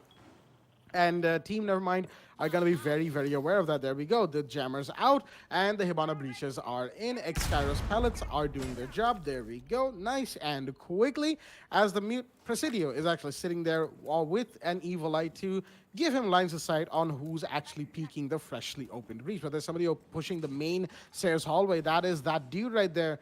And he's gonna pop the Gur shield. Not gonna do any damage to the Jaeger, but has he seen the smoke? No, he hasn't. There's a shield stopping him from seeing the smoke, but he's peeking it. He saw the peek happen, but the smoke now knows that there's a Zofia here. The lifeline comes up, but that's the wrong move right there, because the Jaeger comes in for the peek and gets the kill. Praveen Nemesis very well played to get the kill right there onto the Zofia, but he's got to play on a hard breach right now, as Raki's found one onto Hunt. The IQ's gotten a kill onto the smoke. Not sure where that one came out of, but it did, and that's unfortunate, because the smoke in the post in any situation is actually very, very useful. Snow in the meanwhile, he knows where the Jaegers, but Praveen's taken one down and easy peasy with another. A couple of very quick kills right here as Joey has been downed as well. It's all down to Snow, the last one standing inside a bedroom, playing outside of a Goyo shield, I think this is, which means that Praveen could just come in, pop the Goyo shield, and give him a run for his money. As the Thermite, he wants to rotate around the bedroom main breach, but he even can't do that because there's somebody peeking this main breach as well. That's the Goyo. Shots of fire. The Vector's not going to connect just yet, but Yuno is actually still very secure, and he's going to get the C4, throw it out, and get the kill. And that's how we figure out why Joey was actually downed. It wasn't a shot. Apparently, he managed to fall off the roof. Well, that's just unfortunate. You hate to see that, but that's going to be the side of Nova Esports taking up round 1 on Oregon. Second floor dorms goes to them, and we're going to be moving, into basement, laundry, and supply room. So a good run coming in, and a good start, in fact, for the side of Team Selfnet. Oh, oops, my bad. Nova Esports, no, I did that on purpose, but still, just a little bit of a insight for everybody joining us right now.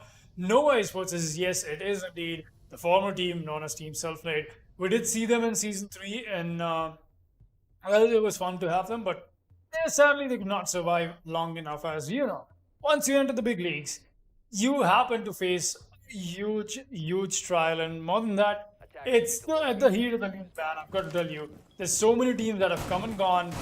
It's not for everybody. You've got to stay on your toes. You've got to be competitive enough. But for now, we'll be focusing on this match. Coming back, Oregon will be seeing this a very good side being applied after the second floor being successfully defended by Nova Esports. They'll be going downstairs, and that is going to be on the side of basement. Very obvious, nothing new over here. In fact, very standard stuff that we see from them, and standard stuff works. I've got to tell this to all of you out there. If you think every time I say standard stuff, you don't mean to point out the fact that why they're not doing something different. There's the fact that it works. Standard stuff works, and you want to stick to it unless, of course, there's something very specific that your opponents happen to do and you want to counter that. That is all in all another story. But for now, let's come back to round 2. Got Snow running the Thermite once again. JD will be on the Nomad. He's running the Reflex, in fact. It's been a while since I've seen the Reflex on the AK, in fact. I'm a little too habituated for players using the ACOG. In fact, I myself use Reflex, so that does come down to personal preference. But then again, hey man, they're not enough holo players. I got Joey playing the holo though. He's got himself the R4C. He'll be making his way downstairs, but oh, that dude has already found this dude and another dude. In fact, that's going to be easy peasy, and Sidio taken off the board. 2 very early kills for the Xenophons, who could not make a great conversion last time around, and that was probably Nemesis shutting him down. But this time, he's definitely had a great beginning in the entry frag for Team Nevermind. I'm seeing them make the push happen any moment now, but it does come to a stall point, and yes, the hatch from top floor will be opened from Thermite himself. That will be Snow. We've got very similar names, Snow from Demon's Force as well, but no, that is Snow, and this is Snow. Obviously, there's too many O's in the name, so yeah, we know why Snow could not use the username for himself now that Snow is playing here. But that line had so much. Anyways, we're gonna ignore that. Joey's gonna take down Hunt. That's another frag off the board. Nova Esports not exactly having a great day. Praveen and Yuno 2 are all that is left on the side of the defense. A 2 versus 5 that they've got to fight against. Praveen, well, somebody's sweeping up. He's got to be very careful. The pushes happen, and he's gonna lose that gunfight. That's a triple kill for that dude. Yuno, meanwhile, is gonna stop Joey. But for how long is the real question. Yuno wants to go for the white peak, but he's gonna get spotted out, and that's the quad kill for that dude. And what a play from the Zofia that we've seen Team Nevermind bring out off the back of this amazing gunplay and gun skill on the Zofia. Team Nevermind will be getting themselves around on board, and that is in fact going to be the equalizer as well. And looks like it's going to be a spicy, it's going to be an exciting match, a 1-1. The scores are already rivaled, and round 3 will be underway. A 1-1 is the scoreline on round 3. The early game equalizer is in, but mind you, only 2 rounds have actually happened, and the 3rd round is about to get underway. And while, of course, we always love to see the equalizers, we always love to see games and rounds go close with clutches and all of that good stuff, quad kills, even aces, it's not always the case. It's Rainbow Six Siege, a 1-1 could lead to a 2-2, 3-3 even, and then suddenly we get a 7-3 domination, or a 3-0 could suddenly lead to an 8-7 overtime match point. And that is the beauty of competitive Rainbow Six. You just never know what round situation is going to lead to what. Just in the previous game with SYG Esports versus Team L2K, we had a 1-1 in round 3, just like we are now. But after that third round, Team L2K just did not stop. They just won round after round after round, and they completely took the side of SYG Esports by storm, eventually winning 7-2. You know, it's sort of like one of those situations where you think it's going to happen one way, and then it just completely turns around and happens the other way. That's Rainbow Six Siege for you, and that is why this game, we love it. We've been playing it for so long. That is why both me and Foxy are here casting for this wonderful game that is in its 5th year. Almost halfway through year 5 as well. Makes you think, 5 years of Rainbow Six Siege. It's been a journey, hasn't it? But with all of that being said, it is the current match is in a bit of a standstill. Not quite a standstill, of course. Action phase has just begun for the side of Team Nevermind. However, Hunt's gonna get taken down by gonna take a kill onto that dude. Where did that even happen? The Zophia's been shut down, and Hunt, did he push up? I think he did, because there's no other way the Zophia could have died there if Hunt is behind the shield, which I'm assuming he wasn't. But that's unfortunate for that dude, as the Zophia is not going to be claiming any more dudes' heads today, at least for this round, round 3. Hunt holding down Blue Bunker. This is a tried and true strategy of New Oregon, of course, to hold down Blue Bunker. You usually see this be backed up with a Wamai, but Presidio is playing elsewhere as far as I'm aware, while Joey is trying to play the back stairs, the tower stairs, going into Boiler Room. There's Hibana opening up the hatch as utilities are being broken apart by Snow in the meanwhile. Who knows where the Wamai is playing inside a Boiler Room, and of course that means Presidio's got to be a little bit careful. The flashbang's gonna come in, yeah, but no, that's a missed flashbang. That's unfortunate for Joey. He's gonna have to fire a couple more, but the Wamai knows exactly where the Ash is. The Ash tries to pre-fire, not gonna find him. That's unfortunate. That angle's a little tight, maybe a little too tight for Joey in this situation, as he's gonna pull back towards kitchen instead. Raki in the meanwhile, the Hibana peeking the hatch. That, of course, he just opened with his Excaris pellets, as now Snow wants to go for this peek onto the Blue Bunker shield that the smoke is playing. Hunt, he's got a good position for himself. He's got an ADS as well to save himself from flashbangs, and he's got an SMG-11 shotgun combo with his gas canisters. He could definitely hold that down, but there's Presidio to help, and that is the down on the Thermite. But no, Presidio goes down behind the pillar inside a Boiler Room, because JD was there on the back stairs in the nick of time. Joey's gonna find Uno 2K in the meanwhile. That's the Bandit inside a freezer off the board, as the Master gonna be pre-firing away, but Hunt's confirmed under Snow in the meanwhile, making it a 3 versus 3. The defenders are on significantly higher HP, mind you, than the attackers are, especially Joey and Raki. Raki takes a bit more damage, mind you. That is easy peasy with the Maestro on the Alda, doing so much damage as shots are being fired. Pravin's gonna find the Hibana, and the Ash, unaware of the Maestro's position, is gonna get taken off the board, cleaned up by the Alda. It's all down to JV. He's pushing Blue Bunker. He's taking damage from the canisters of the smoke. Hunt, he knows exactly where this Nomad is playing. More canisters are coming out. It's no diffuser, no time. JD, all he can do is sit back in the door of Blue Bunker. There's a smoke with the shotgun. Misses his shot. It's a 1v2. He could actually still go for this. No, he doesn't have enough time. He's got the diffuser, but he's got to go through from somewhere, and he won't be able to. Too much hesitation, not enough intel, and that is why Nova Esports are going to be winning round 3. And that is going to give them the advantage in the early game, 2-1 against the side of Team Nevermind.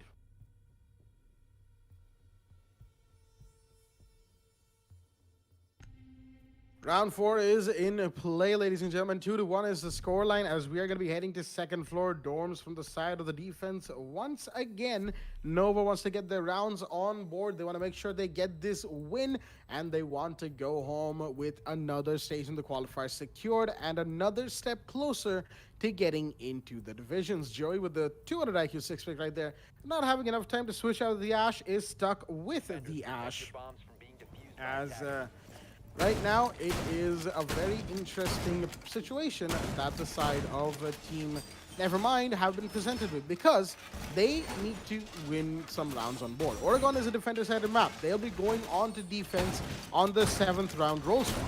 They want to get those rounds in on attack, and at the very least equalize so that they can have the defending advantage when they move to defense on round 7.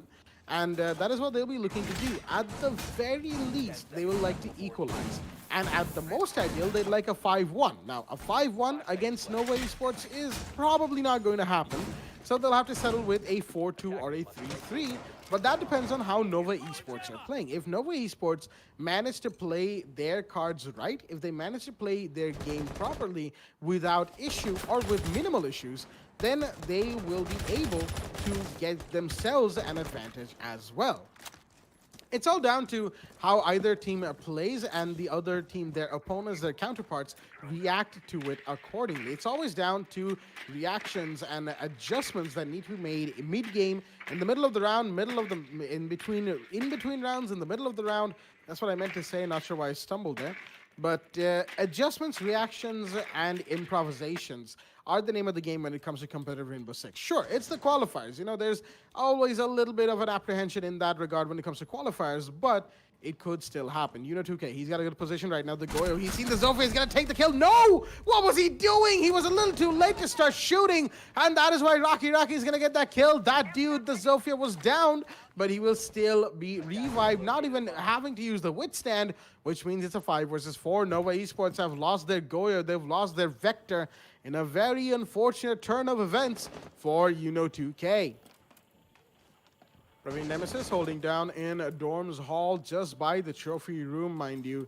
And he's got to be careful of not just the main stairs hallway, but also from inside of a bedroom. He could get peeked and taken off the board any second now, while there is a Maestro watching his white stairs for him. At the very least, holding it down in case of a push. The all down, the pre-fire in that angle, very powerful indeed. And there's a mute to support Praveen as well. Presidio playing the SAS operator. He's got to be a little careful, mind you, as a Gorshil gets spotted behind Praveen. He's still all right. He's not in a position where he can be challenged. Well, he can be challenged, but he's not in a position where the Gorshil will do much. Joey takes a lot of HP off of...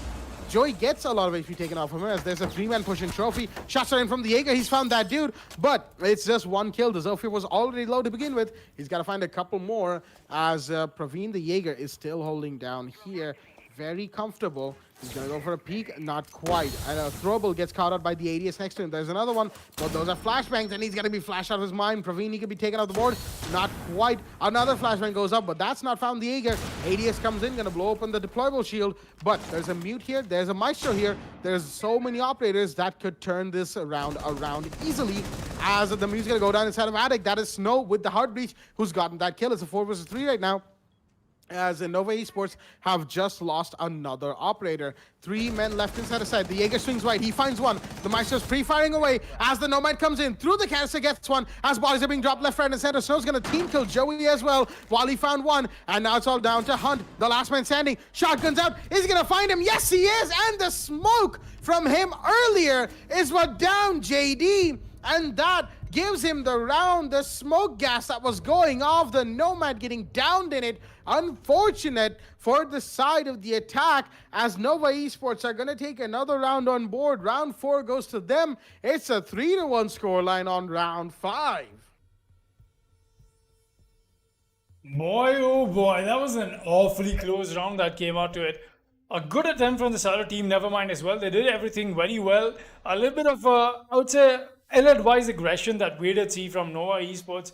Not something that they really needed to peak or, you know, overextend their defense when it came to the last few minutes, last few seconds. But that was amazingly well played from Hunt, I believe. That was the smoke really well done. You love to see stuff like that, and you love to see clutches like that. A 1 versus 2 clutch is definitely going up in the highlights. Let's see how round 5 treats Nova Esports. We'll be seeing them go onto the side kitchen dining here. It's going to be a very interesting sight to see without a Mira being employed here. Usually whenever we come to the site, there's been a Mira being employed and the battle are going ham. Look at that.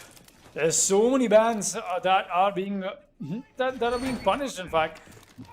That's right. That just makes me so happy. But I don't remember the last time I went back and played ranked. So yeah, I really cannot feel that happiness of getting the hackers banned anymore. But I mean, I do feel it, but it's not to the same extent as I used to before. But that out of the way, we'll be coming back to round 5 in hand. Nova Esports very comfortable in the lead, 3-1. This might be a round that Team Nevermind want to put on board.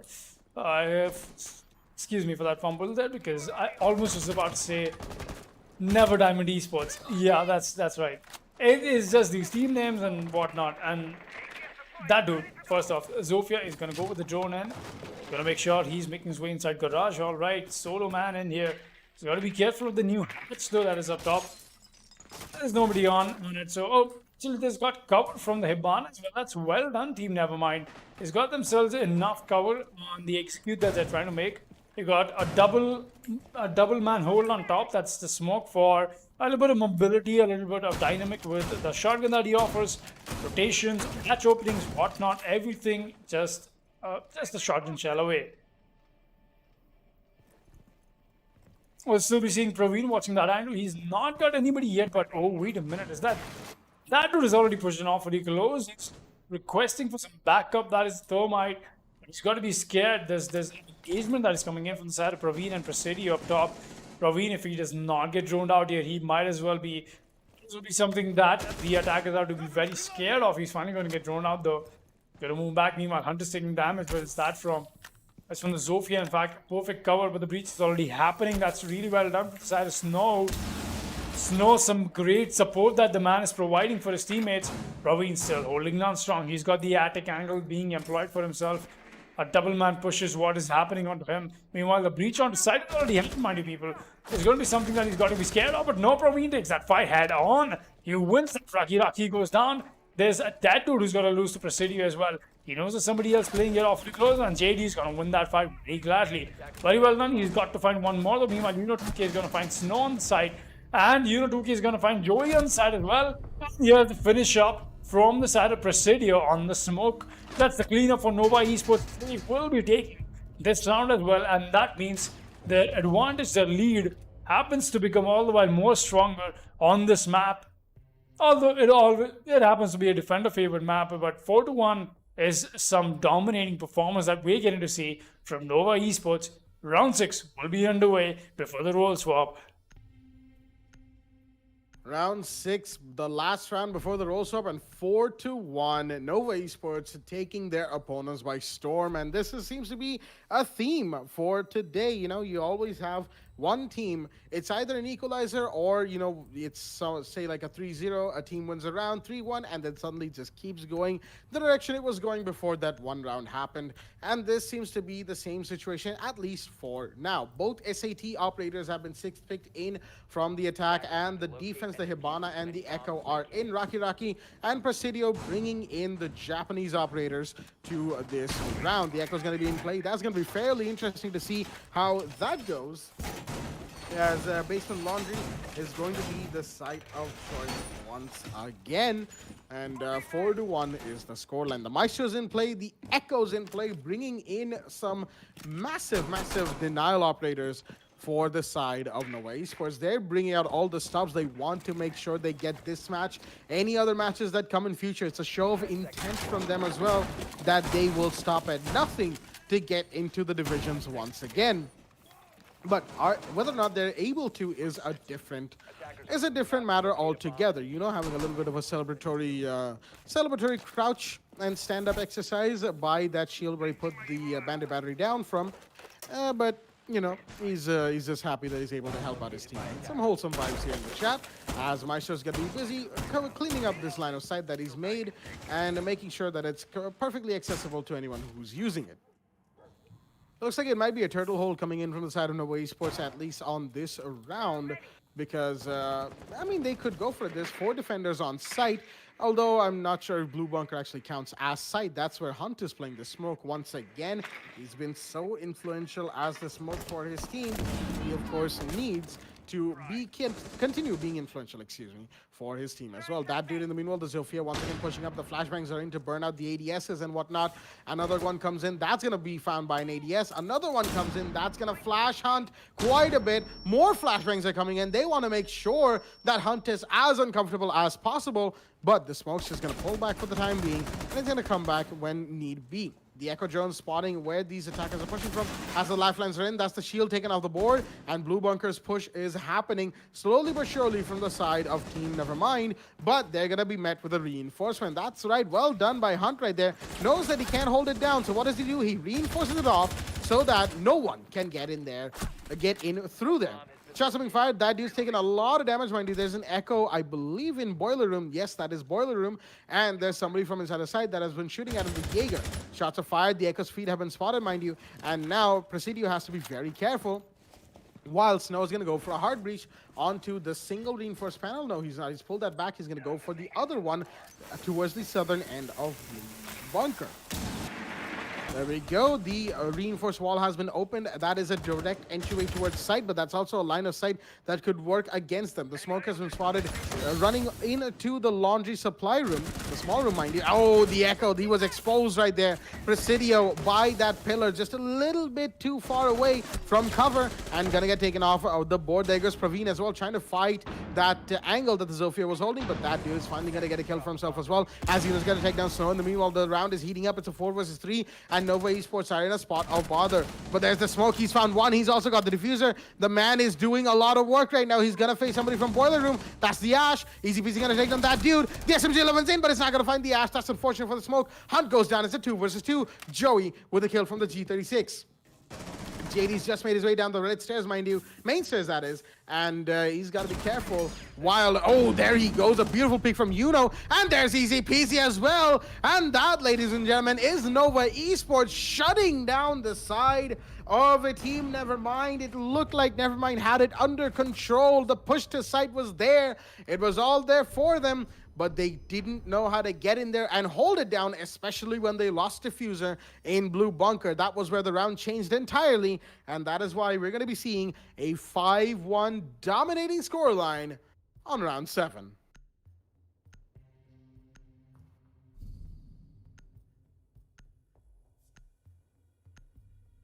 Dominating scoreline indeed. It's been Nova Esports all over this map. And let's take a quick look at the scoreboard as well. We got ourselves very saturated, not so saturated, in fact, very well distributed kill feed from both the sides. Nobody's, the way we like to call it, carrying anyone at this point. But it's been a very well distributed match in terms of kill count.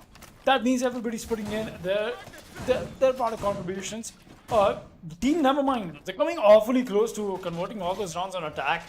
Just not able to convert the last few seconds, the last few rounds, and that just puts the team morale down. That's just disheartening. But they still have a match ahead, and the other half of the match ahead. In fact, round 7 is underway, and that means the role swaps has happened. Team Nevermind will be on the side of defense, and at Nova Esports will be on the side of attack. This is going to give Team Nevermind another chance to try and bring out and make for the rounds that they happen to lose, because this is where you have to take your maximum advantage on in Oregon. Oregon is a defender favored map. You want to put your maximum rounds on board. Let's see, going ahead, if Oregon is going to be something that they'll be able to convert into, or will it just be Nova Esports walking over them like we've seen them do that for 5 rounds? 5-1 is indeed the score, and Nova Esports 1 round away from taking this match point, and 2K has already made his way on the basement. Looks like the man does not even need a drone. I mean, at this point, it's very obvious. He's an Ashbane. Come on, people. It's in the definition. No drone. Make your way and choose an entry for yourselves, and you have, in fact. But he's going to be met with some aggression if he does not think about this right. If he does not make this push happen properly. There's going to be something that he's going to meet, and that is going to be the Jaeger speed codes first and foremost. Very nice peak hole being employed, but it's not going to give him that, but he's got to be careful. If he does get droned out, that peak hole could, that might as well turn not so much in his favor. Does spot the Maverick going for the breach, and now is going to go and re-employ the same hole that he was he was using before, that is obviously the bullet holes. And once again, Battle Eye banning people left and right. Thank you, Battle Eye. Very much easy peasy. Oh, he takes a fall from the same peak what I was talking about just a moment ago, people. 2K. I saw that out as well.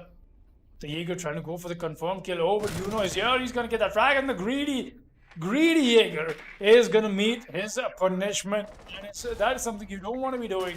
Trying to get greedy over a kill. Nope, done the damage. Even if the revive has happened, it does not really matter. 20 HP is something that is definitely you can work with. Obviously, with denial operators like Maestro, Smoke, a life lost for no reason, honestly. I still be seeing easy peasy hold down this. Wait a minute. Is that a breach that did not happen completely? Yep, that was a breach fail right there. Oh no. But that's still the C4 from the mute has still established themselves a walk-in entryway for themselves. They can still make this happen. And I'm not sure where Thermite is looking into. Anyway, none of my concerns, at least not for now. But we're seeing the push-up already happen from the side of Attic as well. They've got to be very scared of Joey, who is playing downstairs. There's an angle that he wants to employ. Oh, he's going to spot the Maverick, but no, he's going to go for shots that he's going to miss those shots, in fact.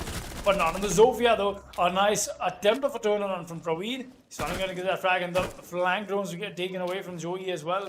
That will make this flank happen. Presidio has got to be careful, but no, he's already pushed up awfully close. He's going to find that kill. That's the first one. Does not see the Maestro, and that's the refrag right back into place. The Alda does not lose people. Joey's going to get another frag team. Nevermind here. Going ham, but here the plan has already gone down. Hunt gets a refrag. It's already easy peasy and Hunt, mind you. Hunt trying to watch this peak, but no, he's going to get taken down by the Wamai. And the finisher from JD as well is in, and Team Nevermind will be putting the second run on board on defense. And this is exactly what I'm talking about. Oregon happens to favor the defense, and Team Nevermind just showed us exactly that. A good run for them going into role swap. Definitely something you want to be walking away with. Round 7 goes to Team Nevermind, and that does put the scoreline on a 5-2 as this match just got a whole lot more exciting. Oh, it most certainly got a whole lot more exciting for sure right there. 5-2 is the scoreline, ladies and gentlemen, as it looks like Nevermind might have a chance to make a bit of a comeback. Are they going to be able to? That is what remains to be seen. Basement, Supply, and Laundry is going to be in play. As, of course, second floor dorms has just been won by the defending team, 2K, bringing in the Kali. That's very interesting right there, seeing as, of course, Kali as an operator, you don't really get to see her picked a whole lot. Definitely not like a Nomad or something like that. Not a Nomad or an IQ. But we've seen Kali's presence slowly increasing bit by bit after the buff that she received at the beginning of Operation Steel Wave. Her lance, the fuse time on her lance was buffed by an entire second. She got the SPSMG-9 secondary, and that is a pretty powerful secondary. Anyone who's played Clash will know that the SPSMG-9 is a pretty powerful tool of pretty mass destruction, I'd say. And of course, her main gun, the CSRX 300, excuse me, that is also a pretty hard-hitting gun. It's a single-shot bolt-action sniper rifle, but anyone who's sufficiently experienced with it will be able to wreak a lot of havoc on the side of the defense. Let's see if 2K is able to do that, or just use, or is he just going to be using the lance on the Kali as substitute for Thatcher being absent in the game. Meanwhile, of course, Zofia will be played by Praveen Nemesis once again, as now Nova Esports on the attack. They need to make sure that they get their drones and their intel done and their push settled. The flashbang's going to come in. There we go to burn out the ADS. That's one. There's another ADS, mind you, and that is easy peasy. So 3 flashbangs and a lance to boot. No, that's actually lifelines from Praveen to boot. And there's the third ADS there as well, which only has one more projectile it can catch. So Lance, the 3 lances that has, can go through without much of an issue. Rakiraki is going to be delaying this push as much as he can by deploying his gas canisters, and Yuna's going to hold down the angle towards the tower door in the meanwhile. Lance comes out. Yuna's going to be, excuse me, Yuna's going to be still holding down the angle as the Lance explodes in the meanwhile. Actually, I think that was caught up by the ADS, but that was the last ADS and the last piece of utility that the ADS could have caught, as the shield will finally be taken off the board. But the smoke, he's holding the angle through that rotate, mind you. He hasn't reinforced it back up. He's letting the angle stay at to get some kills at the risk of getting killed or allowing the attackers into sight. It's a two-way street. Most angles and rotates in Rainbow Six are a two-way street, but the one Raki is playing could go in the favor of the defenders if played correctly. Meanwhile, there's a hard breach that just happened, and the Hibana's using her Extremis pellets elsewhere, I believe on the hatch in a meeting, as some hard breach has come off from the side of Nova Esports, but they need to get into sight. The Ella goes for a peek, and how does she survive that shot from Kali? That's a little unfortunate right there for Uno2K, as Praveen's lifelines are going to come in as well, but not going to find anybody just for the time being. Snow's very low on HP. He's got to be careful on what gunfight he picks, as he could find anyone with the Scorpion, but we know the Scorpion's current recoil issues. He's got to be careful on how he plays this. Snow, he's playing by the door. He's playing by the supply room door into the little connecting room between boiler room and here, as a flashbang is going to be caught out by a magnet. It won't flash him, but Rakita is going to find Praveen in the meanwhile. That is the Zofia of the board. There's a push from boiler room. The Thermite is going to get that kill onto the Ella, who finally goes down as Easy Peasy takes that kill. The Thermite with the diffuser slowly pushing up the boiler room corridor door, as the Kali is going to find JD. He's down, and he'll be left to bleed out as Procedure has found one more. He finds another onto JD. It's a double kill for the Ash, but there's Uno2K being taken down by Raki, who gets a double kill for himself. And oh dear me, the Hibana tried to push the smoke, but there was Joey to take him off the board as Raki finds gets found by Presidio. The Ash, it's all down to Joey in a 1 versus 2. Post-plant playing through everything. He's playing as the FBI, and he won't be able to do it because of the Ash. Presidio pulling out all the stops to give Nova Esports round 8. And ladies and gentlemen, that is the match point secured for the side of Nova Esports. They take a basement laundry on round 8. They are 6-2 up on the scoreboard. Round 9 is in play.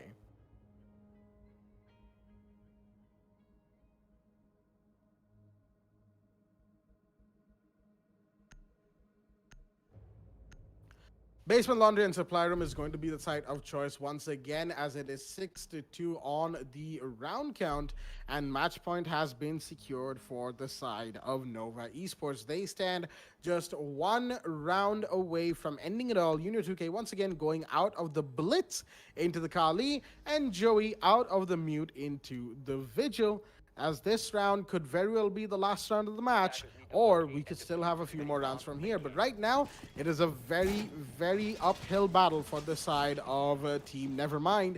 They are caught in a situation where they have to play 4 perfect games of Rainbow Six Siege. Otherwise, they won't be... Oh dear me, that was a pretty hard instance of lag, and that's caused Wamai to... It's caused Wamai to have a tear in the fabric of reality. And yeah, that's a little unfortunate right there, as...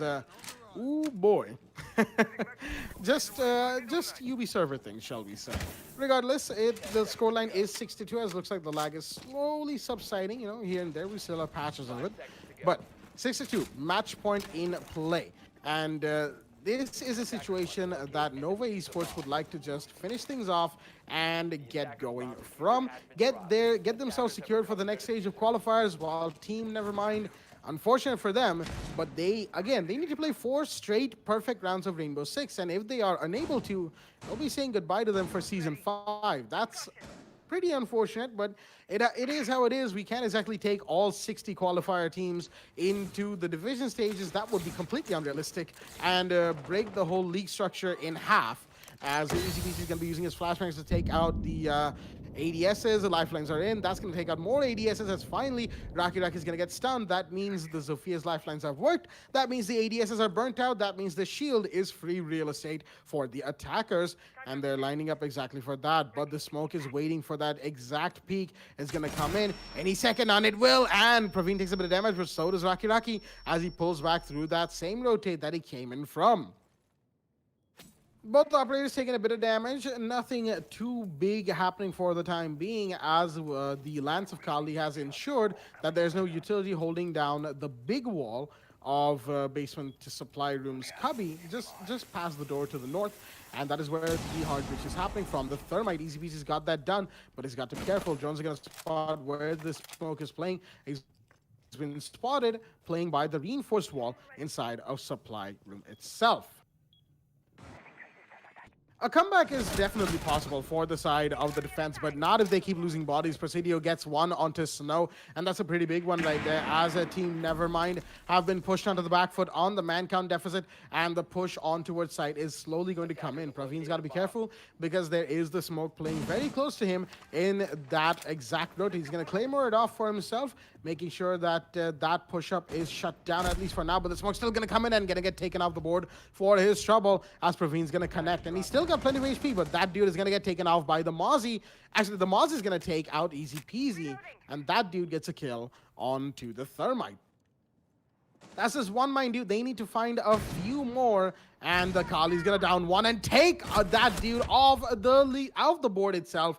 Joey takes a lot of damage from the boiler room, leaving JD, the man inside a freezer, the last man standing, potentially, in this situation. He's peeking. He might find one, and yes, he will. The Ash goes down, but so much damage done to JD and Joey. Both of them are low. Joey drops the hatch, gets taken off the board. It's all down to JD in a 1v3. The Omai with the AUG, the last man standing in this situation. Not a great situation. He's in dire straits. His team is in dire straits, and he needs to make this clutch happen, but there's a Kali watching the long angle. There's somebody on the diffuser, and there's somebody playing laundry supply, and the shots are gonna be fired. The Kali knows exactly where he's playing, and the shots won't be confirmed. What a headshot, but that's the only kill that JD will be getting, as Hunt will secure the refrag and the final kill of the map, the round, and the match itself. And that, ladies and gentlemen, is the map of Oregon, secured by Nova Esports in a 7-2 victory. They are your winners on Oregon. 7-2 is the scoreline. What a set of games. What a set of games we've had across all of today, ladies and gentlemen. As let's have once more, a quick rundown before we end the stream. On the map of Cafe, we had two games, the first two games of the night. Team Extremis versus Baby Xenophons. That was Extremis' game 7-1, full domination, almost full domination, while SYG Esports took on Team Sky. Team Sky won it 7-0, uncontested. Air Esports took on L2K after that on the map of Consulate, and L2K won that 7-2. Air Esports, very sadly, will be saying goodbye to them for Season 5 as well, as finally Nova Esports versus Team Nevermind. Nova Esports on Oregon take it 7-2 as well. With that being said, we're going to be ending the stream here for the night, ladies and gentlemen. We do hope you enjoyed, and we will be coming back tomorrow with even more qualifier action on your screens for Season 5 of the W Black, the Esports Club League for Rainbow Six Siege. I'm your host, Blackjack, and joining me is my co-host, Simon Foxy, and we will see you tomorrow. Stay tuned.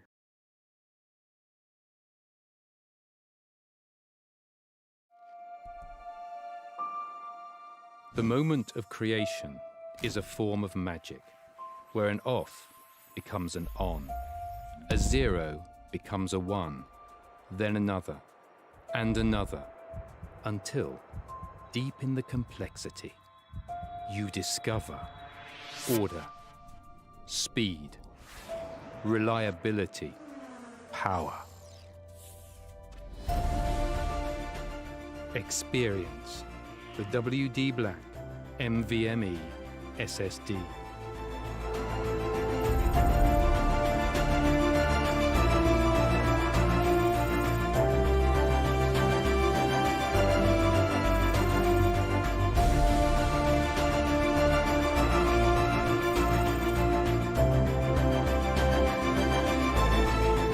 Fueled by darkness. Level up to NVMe SSD performance.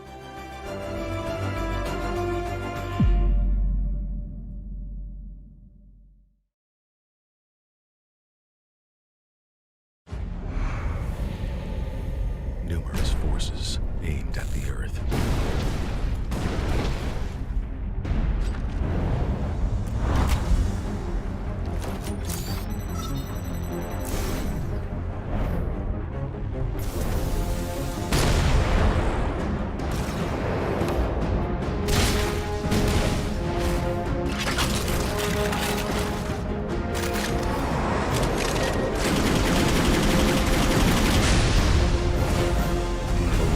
And injustice.